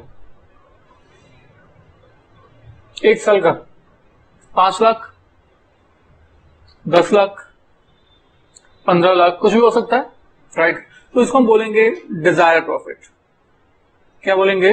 Dzire profit. और उस डिजायर प्रॉफिट के लिए अब हम ये आइडेंटिफाई करना चाहेंगे that how much numbers of units we have to sold. So this is our next topic basically. क्या फाइंड करना है? Sales for desire profit. Sales for desire profit. तो वो जो कैसे फाइंड करेंगे, दिस इज आवर क्वेश्चन। पर sir उससे पहले मैं आपको बता दूं कि that can be computed again in 2 terms. Yes please, कैसे? यूनिट्स, या तो यूनिट्स में और या तो राइट रुपीस में, या तो यूनिट्स में और या तो रुपीस में। अब यूनिट्स में कैसे करेंगे और रुपीस में कैसे करेंगे? तो यूनिट्स में करने के लिए बच्चों ध्यान दीजिएगा, सेल्स यूनिट्स में आइडेंटिफाई करना है फॉर डिजायर प्रॉफिट। कैसे करें? क्या कहते हो? देखो, अब आप ये चाहते हो कि आपका जो प्रॉफिट हो, आपका जो कंट्रीब्यूशन पर यूनिट है, आपका जो ये कंट्रीब्यूशन पर यूनिट है, ये contribution per unit fix cost recover कर ले और साथ ही साथ क्या रिकवर कर ले?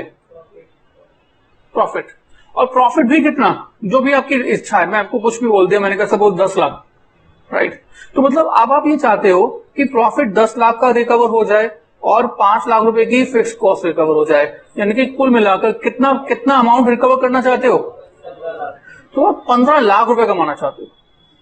और हर एक कचौड़ी, हर एक यूनिट आपको कितना पैसा रिकवर करके देती है? 12 रुपए। ऐसे ना, आपको जो हर एक यूनिट है वो कितना अमाउंट रिकवर करके देती है? This is we have 12 rupees, right. तो क्या कहते हो, कैसे फाइंड करें? How much numbers of units, fix cost plus desire profit divided by contribution per unit, right. मैं फिर से लिखता हूं, हमने कहा क्या लिखेंगे?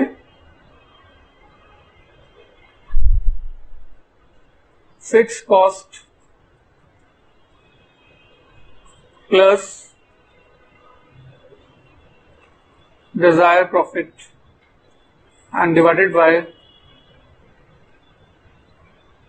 Contribution per unit, right. और बच्चों, मैं अगर इस वाले एग्जांपल में इस वैल्यू रिप्लेस करूं तो फिक्स कॉस्ट कितने की है? 5 लाख। और प्रॉफिट कितने का है? Desire profit 10 lakh. Contribution per unit कितना है? 12 रुपए। सो 12 रुपए। और बच्चों आपने प्लस करके डिवाइड भी कर दिया, बता दो कितना आया?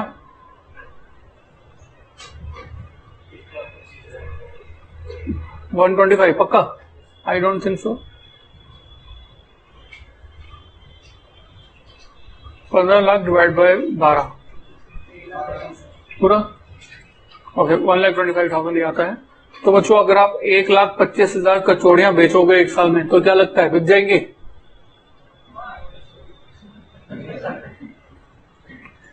एक साल में 1,25,000 कचौड़ियां, कैन इज इट पॉसिबल? अगर हमें लगेगा कि हाँ वे बिक जाएंगे तो हम इस तरह के बिजनेस में एंटर करेंगे। अगर लगेगा नहीं यार ये तो बहुत बड़ा टारगेट है, राइट, तो हम इस तरह के बिजनेस में एंटर ही नहीं करेंगे, राइट। देखो ये पता लगाना बहुत जरूरी है कि हमारे डिजायर प्रॉफिट के लिए हमारा टारगेट क्या है। कहीं ऐसा तो नहीं कि हम कहीं गलत बिजनेस में जा रहे हैं, राइट। सो इनफैक्ट बिजनेस में एंटर होने के बावजूद भी ये पता होना बहुत जरूरी है। बताओगे क्यों? बिजनेस को पता तो चले उसको करना क्या। बिजनेसमैन का टारगेट है प्रॉफिट कमाना, राइट। एम्प्लॉइज का टारगेट है प्रॉफिट कमाना, इसमें मतलब बिजनेसमैन की हेल्प करना। पर बिजनेसमैन किस किस पर्सन को कितनी कितनी रिस्पॉन्सिबिलिटीज दें, प्रोडक्शन कितनी यूनिट्स की करे, और sales marketing manager, sales department जो होगा उसको मार्केटिंग का क्या टारगेट दे, राइट। तो ये कैसे पता चलेगा? हमें पहले ही आइडेंटिफाई करना पड़ेगा कि हम चाहते क्या है। तो हम क्या चाहते हैं, 1,25,000 यूनिट्स की सेल करना ताकि हमारा डिजायर प्रॉफिट ऑफ 10 लाख रुपए अचीव हो सके। आई थिंक क्लियर। अगर बच्चों फिर से पुरानी बात कि अगर मैं आपको कहूं कि सर सेल्स इन रुपीस मुझे निकालना है, तो मैं कैसे निकालूंगा? सेल्स इन यूनिट्स को मैं मल्टीप्लाई कर दूंगा सेलिंग प्राइस पर यूनिट से। तो आपके पास सेल्स इन यूनिट्स तो है ही, इसको मल्टीप्लाई कर देंगे सेलिंग प्राइस पर यूनिट से, राइट। बच्चों फिर से फॉर्मूले में पहले जैसे होने वाला है, like sales in units into selling price. Please ऊपर एक बार, ये सेल्स इन यूनिट्स आपने कैसे फाइंड किया था? Fix cost plus desire profit upon upon contribution right ना, ऐसे ही फाइंड किया था। अच्छा, और मल्टीप्लाई किससे कर दिया? सेलिंग प्राइस पर यूनिट से। और सेलिंग प्राइस पर यूनिट को हम लोग अपॉन में ले जाएंगे, तो फिर से फॉर्मूला हमारा बदल जाएगा। तो फॉर्मूला बदल के क्या हो जाएगा? यस यस यस यस,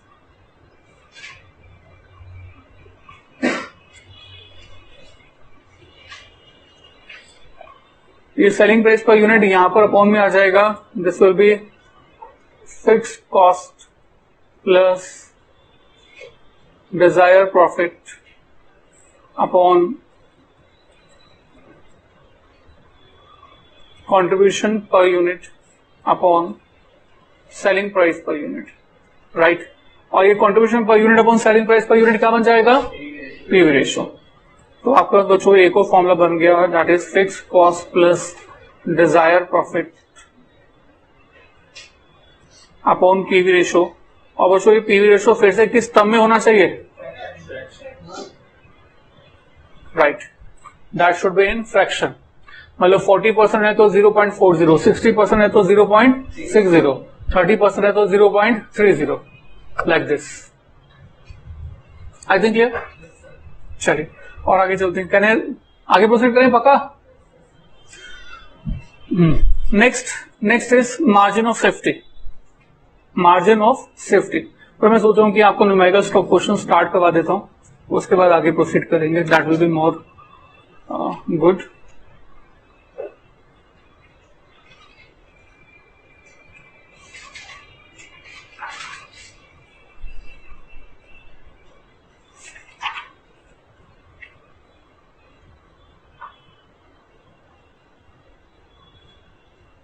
हाँ जी, क्वेश्चन नंबर आप लोग देख रहे हैं, question number, you have the books. चलिए 1.1, वेरी सिंपल क्वेश्चन, यहीं से स्टार्ट करते हैं। Question number 1.1,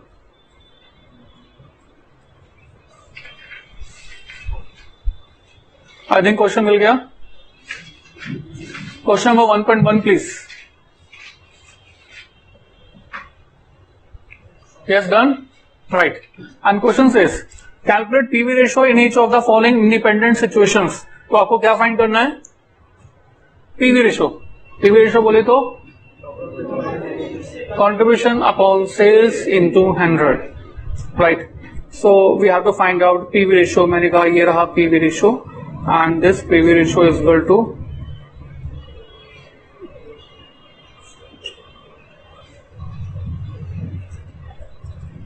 right. First part of the question, and first part of the question says variable cost 60, contribution 40. देखो आप क्या किया करो, सबसे पहले ना स्टेटमेंट ऑफ प्रॉफिट बना ही लिया करो, याद रहेगा। स्टेटमेंट ऑफ प्रॉफिट या स्टेटमेंट ऑफ कंट्रीब्यूशन ये आप हमेशा बना लिया करो, राइट। मैं आपको बार बार बोल रहा हूं कि आपको हमेशा हमेशा ये स्टेटमेंट बना लेनी है। क्वेश्चन चाहे छोटा हो, बड़ा हो, चाहे जैसा भी हो, आपको ये स्टेटमेंट बना लेनी है। इससे आपके आधे इशू खत्म हो जाएंगे, राइट। मैं आपको होमवर्क दूंगा, होमवर्क देने के बाद आपसे नेक्स्ट क्लास में डाउट भी पूछूंगा। आप जितने भी डाउट लेके आओगे ना, सभी क्वेश्चंस को मैं स्टेटमेंट ऑफ प्रॉफिट बना के करके दिखाऊंगा, और आपने क्या गलती की होगी कि आपने ये स्टेटमेंट नहीं बनाई होगी, राइट। आपको कुछ ऐसी बातें कर रहे हो, आप तो बता रहे हो, फिर भी हम नहीं बनाएंगे। हाँ सर, हमेशा बच्चे ऐसे ही करते हैं। सर देखिएगा, आपके पास सेल्स है माइनस वेरिएबल कॉस्ट करते हैं तो बाकी क्या बच जाता है, कंट्रीब्यूशन बच जाता है। तो देखो आपके पास वेरिएबल कॉस्ट है कितने रुपीज की, 60 रुपीज की। कंट्रीब्यूशन है कितने रुपीज का, 40 रुपीज का। अच्छा, बैकवर्ड जाके आप क्या सेल्स निकाल सकते हो, तो कितना हो जाएगा, 100। तो अब आपको कहा जाए कि बच्चों पीवी रेशो निकालो, तो कैसे निकलेगा, contribution country upon sales into 100। So this means 40 upon 100 into 100 and this is how much, हो गया, कोई डाउट, वेरी गुड। आगे बढ़ते हैं, second part of the question, and the second part of the question sales 20, variable cost 15, obviously contribution तो आ ही गया, and what you have to find out, PV ratio. तो बच्चों पीवी रेशो फाइंड करना है, सिंपल। तो पीवी रेशो फिर से कैसे फाइंड करें, contribution upon sales into 100 and the contribution is 5, sales is 20 and into 100 how much, लीजिए जी, ये भी आ गया 25%, राइट सर।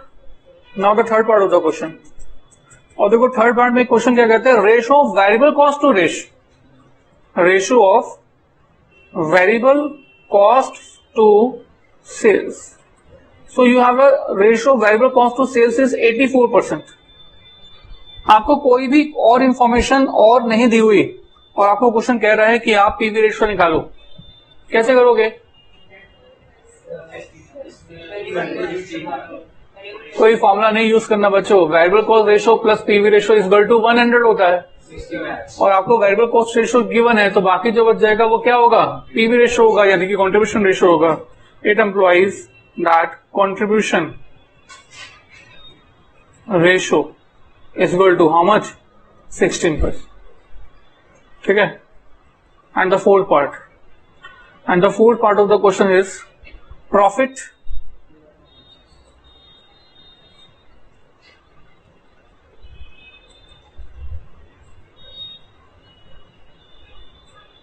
हाँ जी, प्रॉफिट 5000, प्रॉफिट कितने का है, 5000 का। सेल्स 25,000, फिक्स कॉस्ट 8,000, और कुछ दिया हुआ है नहीं, कोई बात नहीं, बैकवर्ड चले जाएंगे हम लोग, और बैकवर्ड जाके आपके पास कंट्रीब्यूशन आ जाएगा कितना, 13,000। तो आपको बेसिकली क्या फाइंड करना है, आपको तो पीवी रेशो फाइंड करना है। तो PV ratio is equal to contribution upon sales into 100 and the contribution is 13,000 upon 25,000 into 100 how much, 52%। I think clear, yes. अब जो एक फिफ्थ पार्ट भी हमारे क्वेश्चन का, फिफ्थ पार्ट में जो फॉर्मूला यूज होगा वो थोड़ा सा डिफरेंट यूज होगा, राइट। कैसे डिफरेंट यूज होगा डेफिनेटली मैं आपको बताऊंगा। आगे प्रोसीड करें। Fifth part of the question says, देखो आपके पास लिखा हुआ है ईयर 1 एंड 2। ईयर 1 के आपके पास सेल्स गिवन है, ईयर 1 की सेल्स कितनी गिवन है, 50,000, और टोटल कॉस्ट भी गिवन है। बच्चों ये वेरिएबल कॉस्ट नहीं है, ये टोटल कॉस्ट है। टोटल कॉस्ट बोले तो variable cost plus fix cost, और टोटल कॉस्ट हमारे क्वेश्चन के अकॉर्डिंग कितने रुपीज का है, 40,000 का। एंड ईयर 2 सेल्स कितने रुपीज का है, 60,000, और फिर से टोटल कॉस्ट गिवन है कितने रुपीज का, 45,000, राइट। अब बाकी जो बचेगा वो क्या होगा, प्रॉफिट होगा, कितने रुपीज का, 10,000, और यहां पर कितना रुपीज, 15,000, राइट। अब जो हमने जो पीवी रेशो का फॉर्मूला सीखा था वो क्या सीखा था, contribution upon sales into 100, right. But sir ध्यान दो, कंट्रीब्यूशन तो फाइंड कर ही नहीं पाते हम लोग, यहां पर कंट्रीब्यूशन तो फाइंड कर ही नहीं सकते, या कर सकते हैं? कंट्रीब्यूशन के लिए वेरिएबल कॉस्ट चाहिए या फिक्स कॉस्ट चाहिए?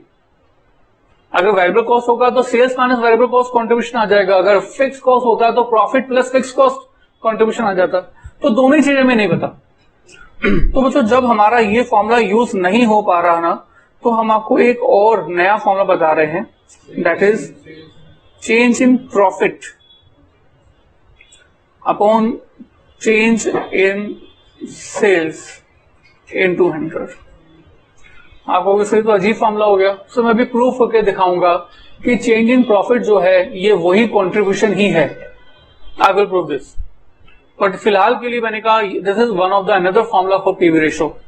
आपको भी सर पहले तो लिखवाया नहीं था, बिल्कुल सर पहले नहीं लिखवाया था, अब लिख लीजिए।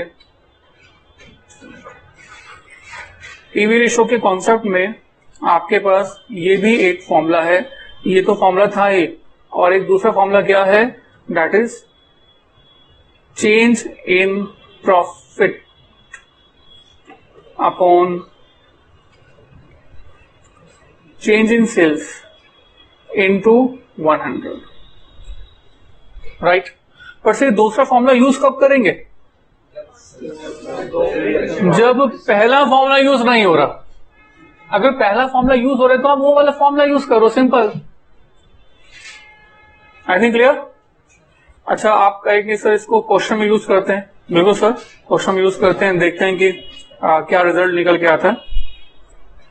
हमारे क्वेश्चन में प्रॉफिट में चेंज कितना है? 5000, और हमारी सेल्स में चेंज कितना है? Right. So change in profit is equal to 5000 and change in sales is equal to 10,000 into 100, right. बस हो गया कैलकुलेट, और ये कितना हो गया? So this 50% is the PV ratio. फॉर्मूले को प्रूव करना मेरी रिस्पॉन्सिबिलिटी है, that I will do this, but सबसे पहले आप कॉपी करेंगे। Copy it, very good, very nice. ये हमने 1.1 क्वेश्चन कर लिया, राइट। 2.1 क्वेश्चन रीड कीजिए। 2.1 एक्चुअली बच्चों को न्यूमेरिकल क्वेश्चन करते करते करना ज्यादा अच्छा लगता है, यस ना? तो इसी रीजन से मैं ये न्यूमेरिकल बीच में इंट्रोड्यूस कर रहा हूं। सो देखिए क्या लिखा हुआ है। 2.1 question, break even point from the following data compute break even sales. तो क्या फाइंड करना है? Break even sales. अब बच्चों आपसे पूछ रहा है ब्रेक इवन सेल्स, तो आपको नो डाउट या तो यूनिट्स में निकालनी है कैलकुलेशन, और या तो रुपीस में निकालनी है। देखो क्वेश्चन में क्या गिवन है, सेल्स, फिक्स कॉस्ट, प्रॉफिट। कहां से स्टार्ट करें? स्टेटमेंट से। देखो भूल गए थे ना? नहीं भूले थे? बहुत अच्छी बात। सबसे पहले कहां से स्टार्ट करें? स्टेटमेंट से। कहीं और से सोचने की जरूरत ही नहीं है। स्टेटमेंट ऑफ कंट्रीब्यूशन कह लो, स्टेटमेंट ऑफ प्रॉफिट कर लो। कैसे लिखोगे? सेल्स, अगर टोटल और पर यूनिट है तो दोनों लिखना, अगर एक ही है तो एक ही लिखना, माइनस वेरिएबल कॉस्ट। तो बाकी क्या बच जाएगा? Contribution minus fix cost. बाकी क्या बच जाएगा? Profit, right. So let us start with the sales. बताना सेल्स की वैल्यू है हमारे पास? यस, सेल्स है हमारे क्वेश्चन के अंदर, सिंपल सेल्स लिखा हुआ है। तो सेल्स की वैल्यू है 10 लाख, तो 10 लाख ही लिखेंगे। Yes sir, just 1 minute.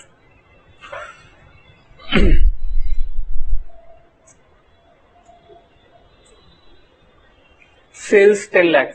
Okay, next क्या है? Fix cost. फिक्स कॉस्ट को फिक्स कॉस्ट की जगह पे लिख देते हैं, राइट। नेक्स्ट क्या है? प्रॉफिट। प्रॉफिट कितना है? 2 लाख। 2 लाख को 2 लाख प्रॉफिट की जगह पे लिख देते हैं। अच्छा, बैकवर्ड जाएंगे तो आपके पास कंट्रीब्यूशन आ जाएगा 3 + 2 5 लाख, और फिर बैकवर्ड और जाएंगे तो आपके पास और क्या आ जाएगा? Variable cost. कितना? 5 लाख। अगर आपकी ये इनकम स्टेटमेंट बन गई है, प्रॉफिट स्टेटमेंट बन गई है, तो आप बहुत आराम से कर सकते हो। कैसे कर सकते हो? कैसे करोगे, क्या फाइंड करना है? Break even sales. फॉर्मूला बताओ। दो फॉर्मुलाज होते हैं। पहला formula fix cost divide by contribution per unit. पर सर कंट्रीब्यूशन पर यूनिट के लिए सारी इंफॉर्मेशन आपको पर यूनिट में पता होनी चाहिए, आपको नहीं पता तो पर यूनिट में तो हम फाइंड कर नहीं सकते। दूसरा फॉर्मूला क्या होता है? Fix cost divided bye PV ratio. तो आपको पीवी रेशियो चाहिए पहले। फिक्स कॉस्ट की वैल्यू है आपके पास कितने रुपीज? 3 लाख। पीवी रेशियो चाहिए, तो पीवी रेशियो के लिए मैंने एक छोटा सा स्टार बना दिया। इस स्टार को मैं कैलकुलेट कर रहा हूं। PV ratio how it will be computed? Contribution upon sales into 100। So contribution कितना? 5 लाख। सेल्स कितना? 10 लाख। तो कितना हो गया ये? 50%। वैसे 50% तो आ गया, बट मुझे पीवी रेशियो जो यहां पर रिप्लेस करना है फॉर्मूले के अंदर, वो फ्रैक्शन में करना है। तो मैं क्या लिखूंगा? 0.50। राइट। तो कैलकुलेशन कीजिएगा। I think 6 lakh. तो break even sales is equal to rupees 6 lakh. I think clear?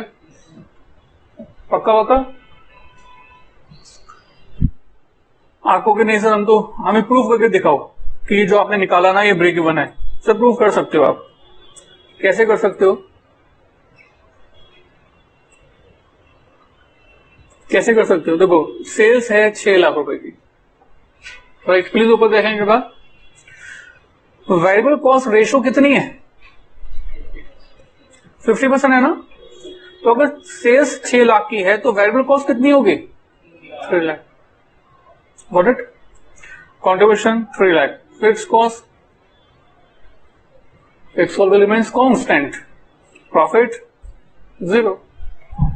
तो नो प्रॉफिट नो लॉस आ गया। तो इस 6 लाख को क्या बोल रहे हैं? Break even sales. I think easy. Yes sir. अच्छा, उसके बाद 2.2 तो आपका रीड कीजिएगा, रीड करते ही आपका हो जाएगा। Can I proceed?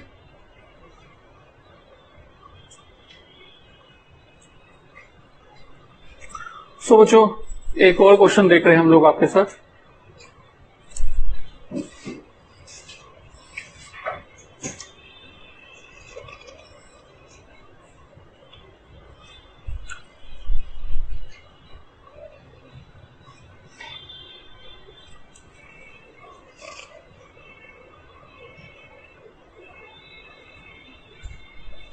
Question number 4.4।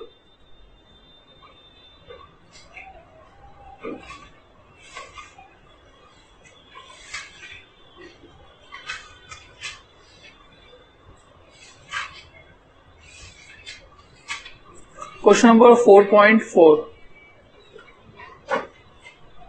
हाँ जी, अपने आप से करेंगे। बड़ा सिंपल सा है, वैसे तो हो जाना चाहिए।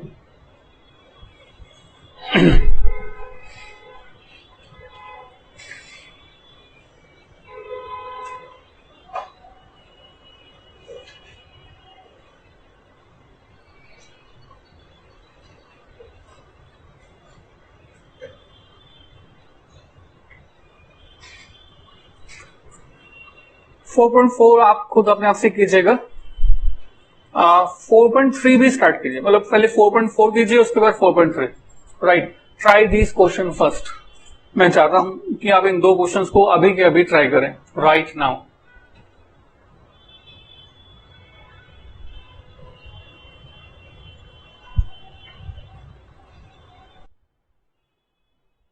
हाँ जी बच्चों, लेट अस स्टार्ट।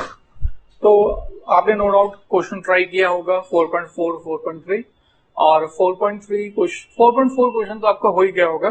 तो मैं आपके साथ यहाँ पर आपके साथ शेयर कर रहा हूं, दैट इज क्वेश्चन नंबर 4.3। ठीक है ना। So I am going to share with you question number 4.3। Mainly third part में बच्चों को डाउट होता है, पर सर करवाना पड़ता है सारा का सारा क्योंकि लिंक है सब थोड़ा सा।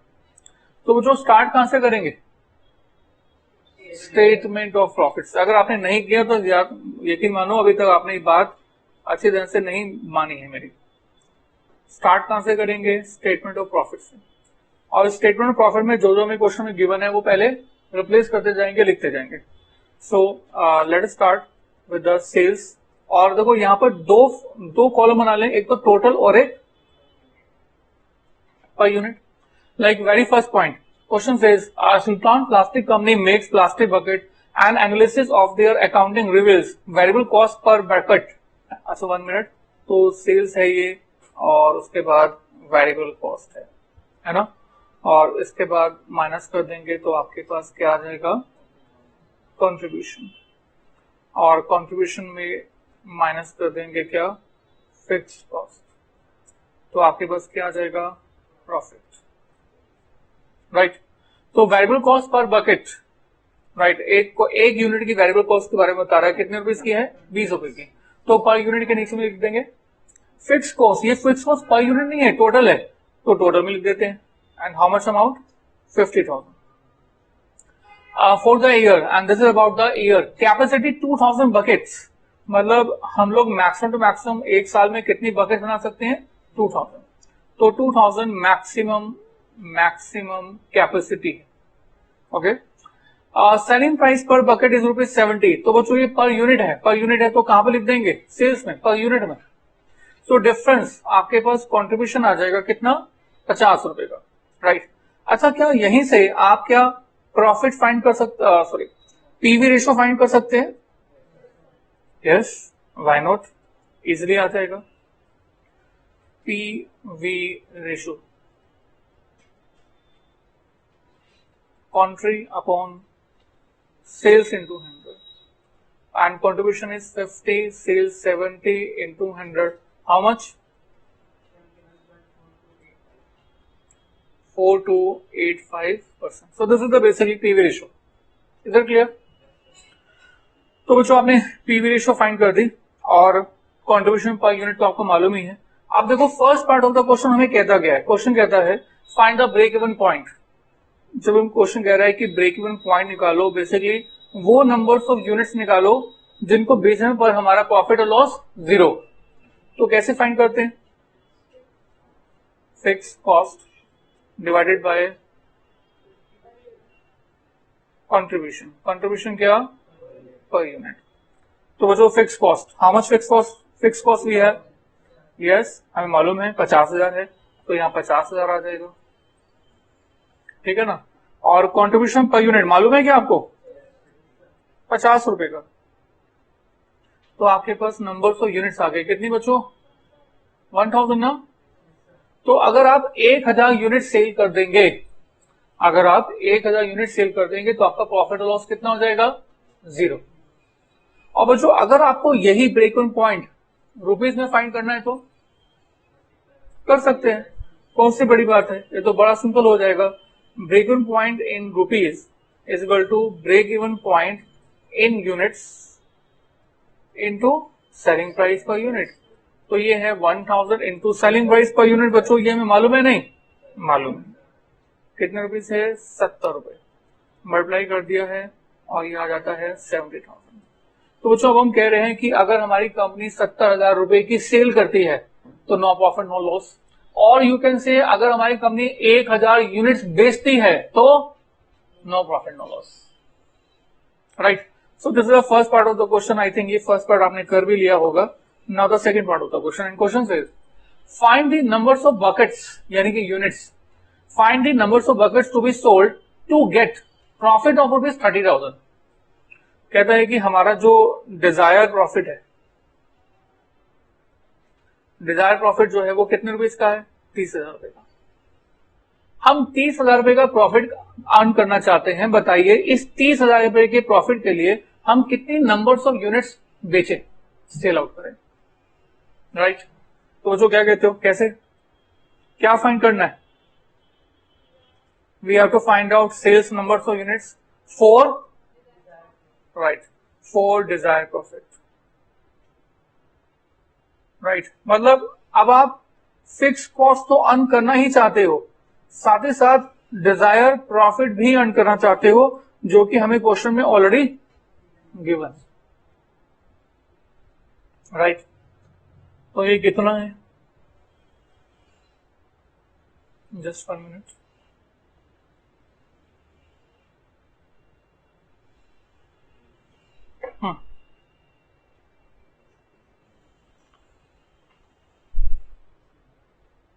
डिवाइडेड बाय क्या लिखते हैं बच्चों?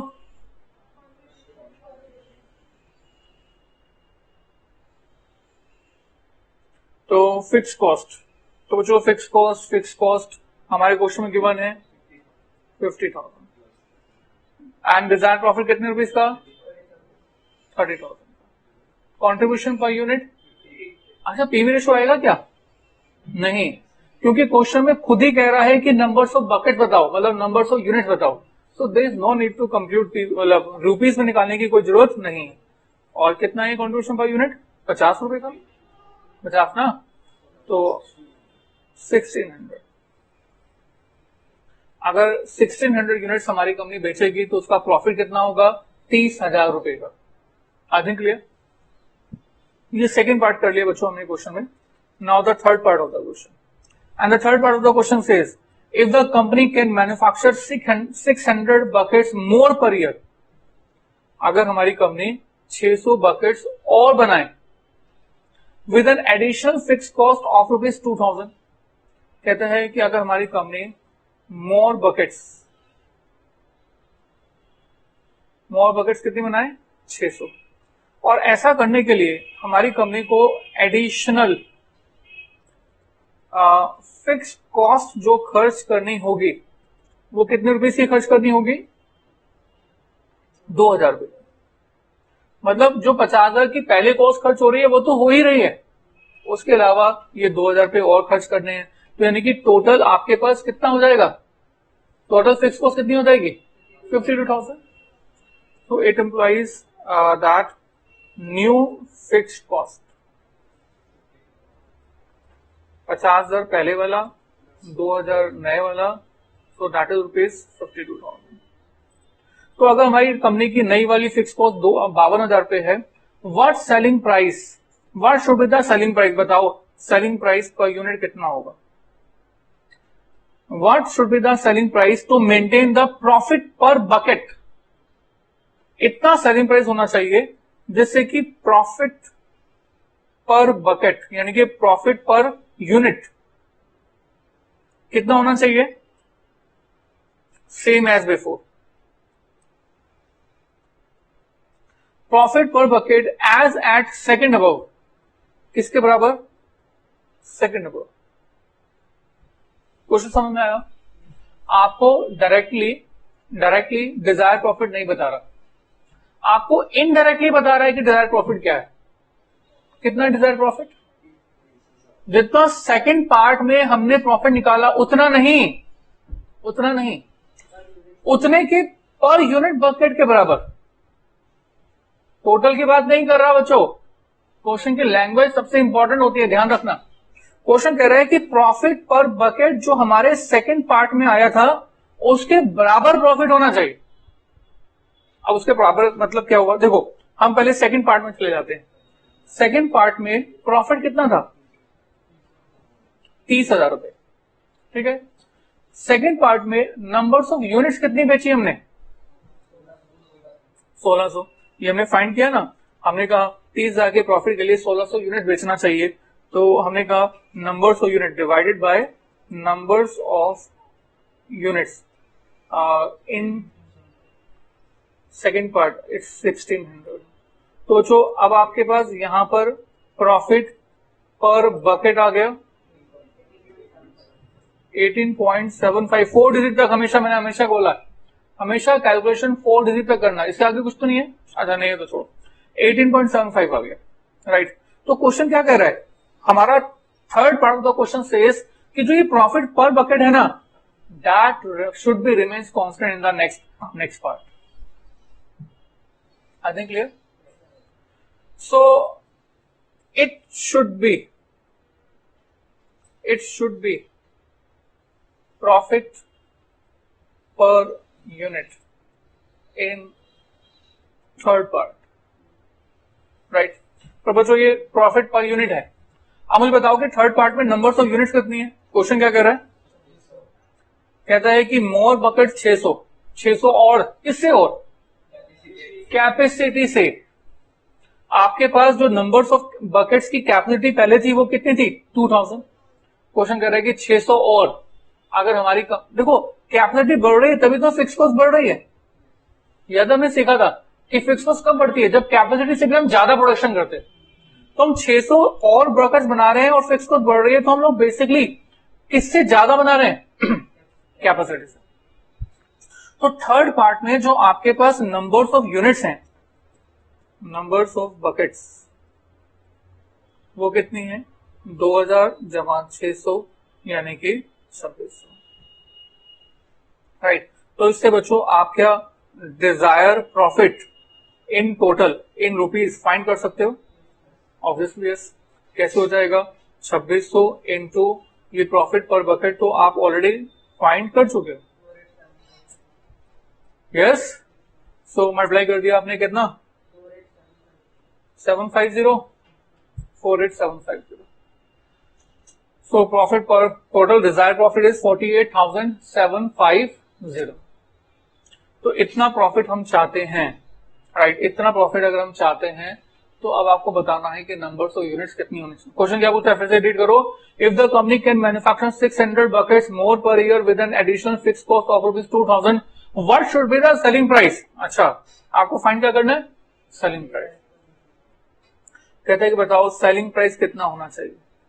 सेलिंग प्राइस पर यूनिट कितना होना चाहिए हमें मालूम नहीं है। Suppose it to be X. Suppose it to be X. Right. अच्छा माइनस इसमें कर दीजिएगा variable cost. How much variable cost per unit. देखो वेरिएबल कॉस्ट पर यूनिट तो वही रहेगी ना जो पहले थी, ये चेंज हो जाएगी। वेरिएबल कॉस्ट पर यूनिट तो चेंज होती ही नहीं है तो variable cost per unit will remain same. कितना था तो variable cost per unit will remain 20। तो आपके पास कंट्रीब्यूशन पर यूनिट आ गया x माइनस 20। कोई डाउट। ये मैं आपको एक बहुत अच्छा सा क्वेश्चन करवा रहा हूं। राइट। मतलब आपको अगर पहली क्लास में एडवांस क्वेश्चन। यस पहली क्लास में एडवांस क्वेश्चन x माइनस। ये कभी ऐसे क्वेश्चन आते हैं जब कुछ अनहोनी होने वाली हो। राइट। तो अच्छी बात है आपको तो आता होगा।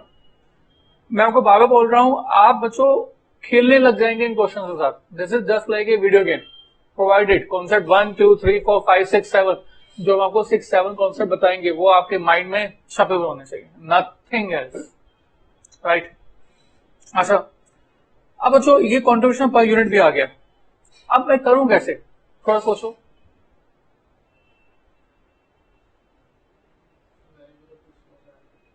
Variable cost and fix cost. Okay okay. अब मेरे पास बेसिकली दो रास्ते हैं। मैं आपको पहले एक मेथड बताता हूं। मेथड नंबर 1 देखो माइंड कहीं पर भी आपका भी क्लिक कर सकता है। राइट। मेथड नंबर 1 क्या है कि आपके पास सेल्स फॉर डिजायर प्रॉफिट वाला फॉर्मूला यूज करो। राइट। सेल्स फॉर डिजायर प्रॉफिट वाला फॉर्मूला क्या होता है fix cost plus desire profit divided by. Is it clear. आपको कैसे ये कैसे पता चला आपको ये फॉर्मूला यूज करने में बताता हूं। देखो सेल्स फॉर फिक्स कॉस्ट कितनी 52,000। डिजायर प्रॉफिट कितना ऑलरेडी फाइंड कर चुके आप। डिजायर प्रॉफिट कितना 48,750। अच्छा कंट्रीब्यूशन पर यूनिट कितना अभी भी तो फाइंड किया x माइनस 20। अच्छा इसके लिए सेल्स कितनी दैट वी नो एक्चुअली वो नो 600 बकेट्स मोर। ये क्वेश्चन क्या कह रहा है 600 बकेट्स मोर मतलब नंबर्स ऑफ यूनिट्स कितनी। तो अब आप कैलकुलेशन करोगे तो क्या आ जाएगा हो गया। Yes yes. तो मैंने कहा ये मेथड 1 है आपके माइंड में ये आ सकता है। मेथड 2 आपके माइंड में ये भी क्लिक कर सकता है। क्या क्लिक कर सकता है कि सर स्टेटमेंट ऑफ प्रॉफिट। आप स्टेटमेंट ऑफ प्रॉफिट बनाइए। स्टेटमेंट प्रॉफिट कैसे बनता है? सेल्स माइनस वेरिएबल कॉस्ट आपका बन जाएगा fix cost and minus sales minus variable cost contribution.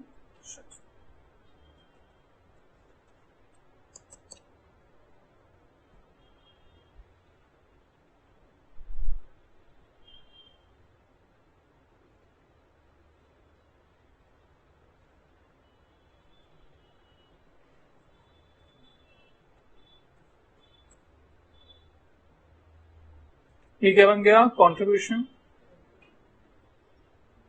Minus fix cost, और बाकी जो बचेगा वो क्या होगा? प्रॉफिट। प्रॉफिट आपको मालूम है already.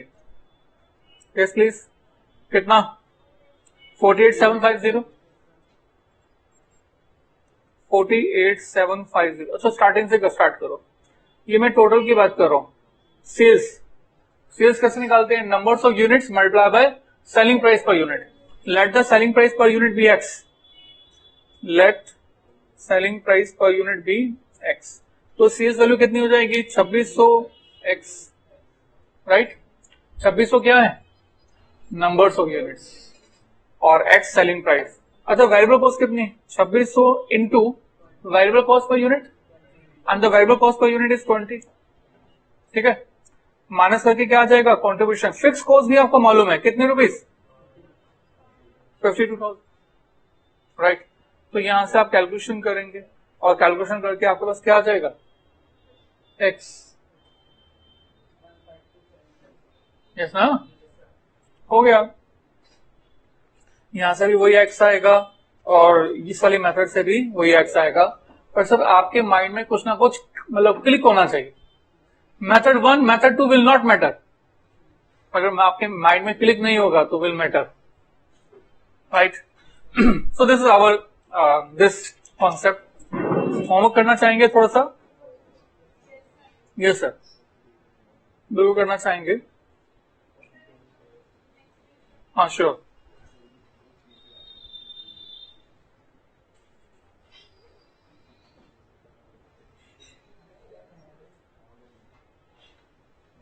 Four 4.1, 4.2,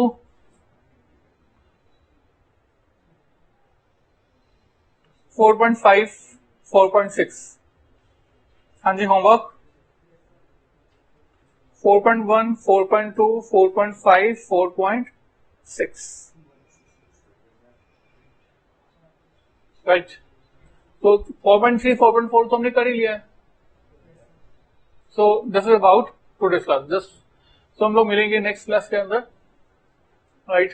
so this is about today's class.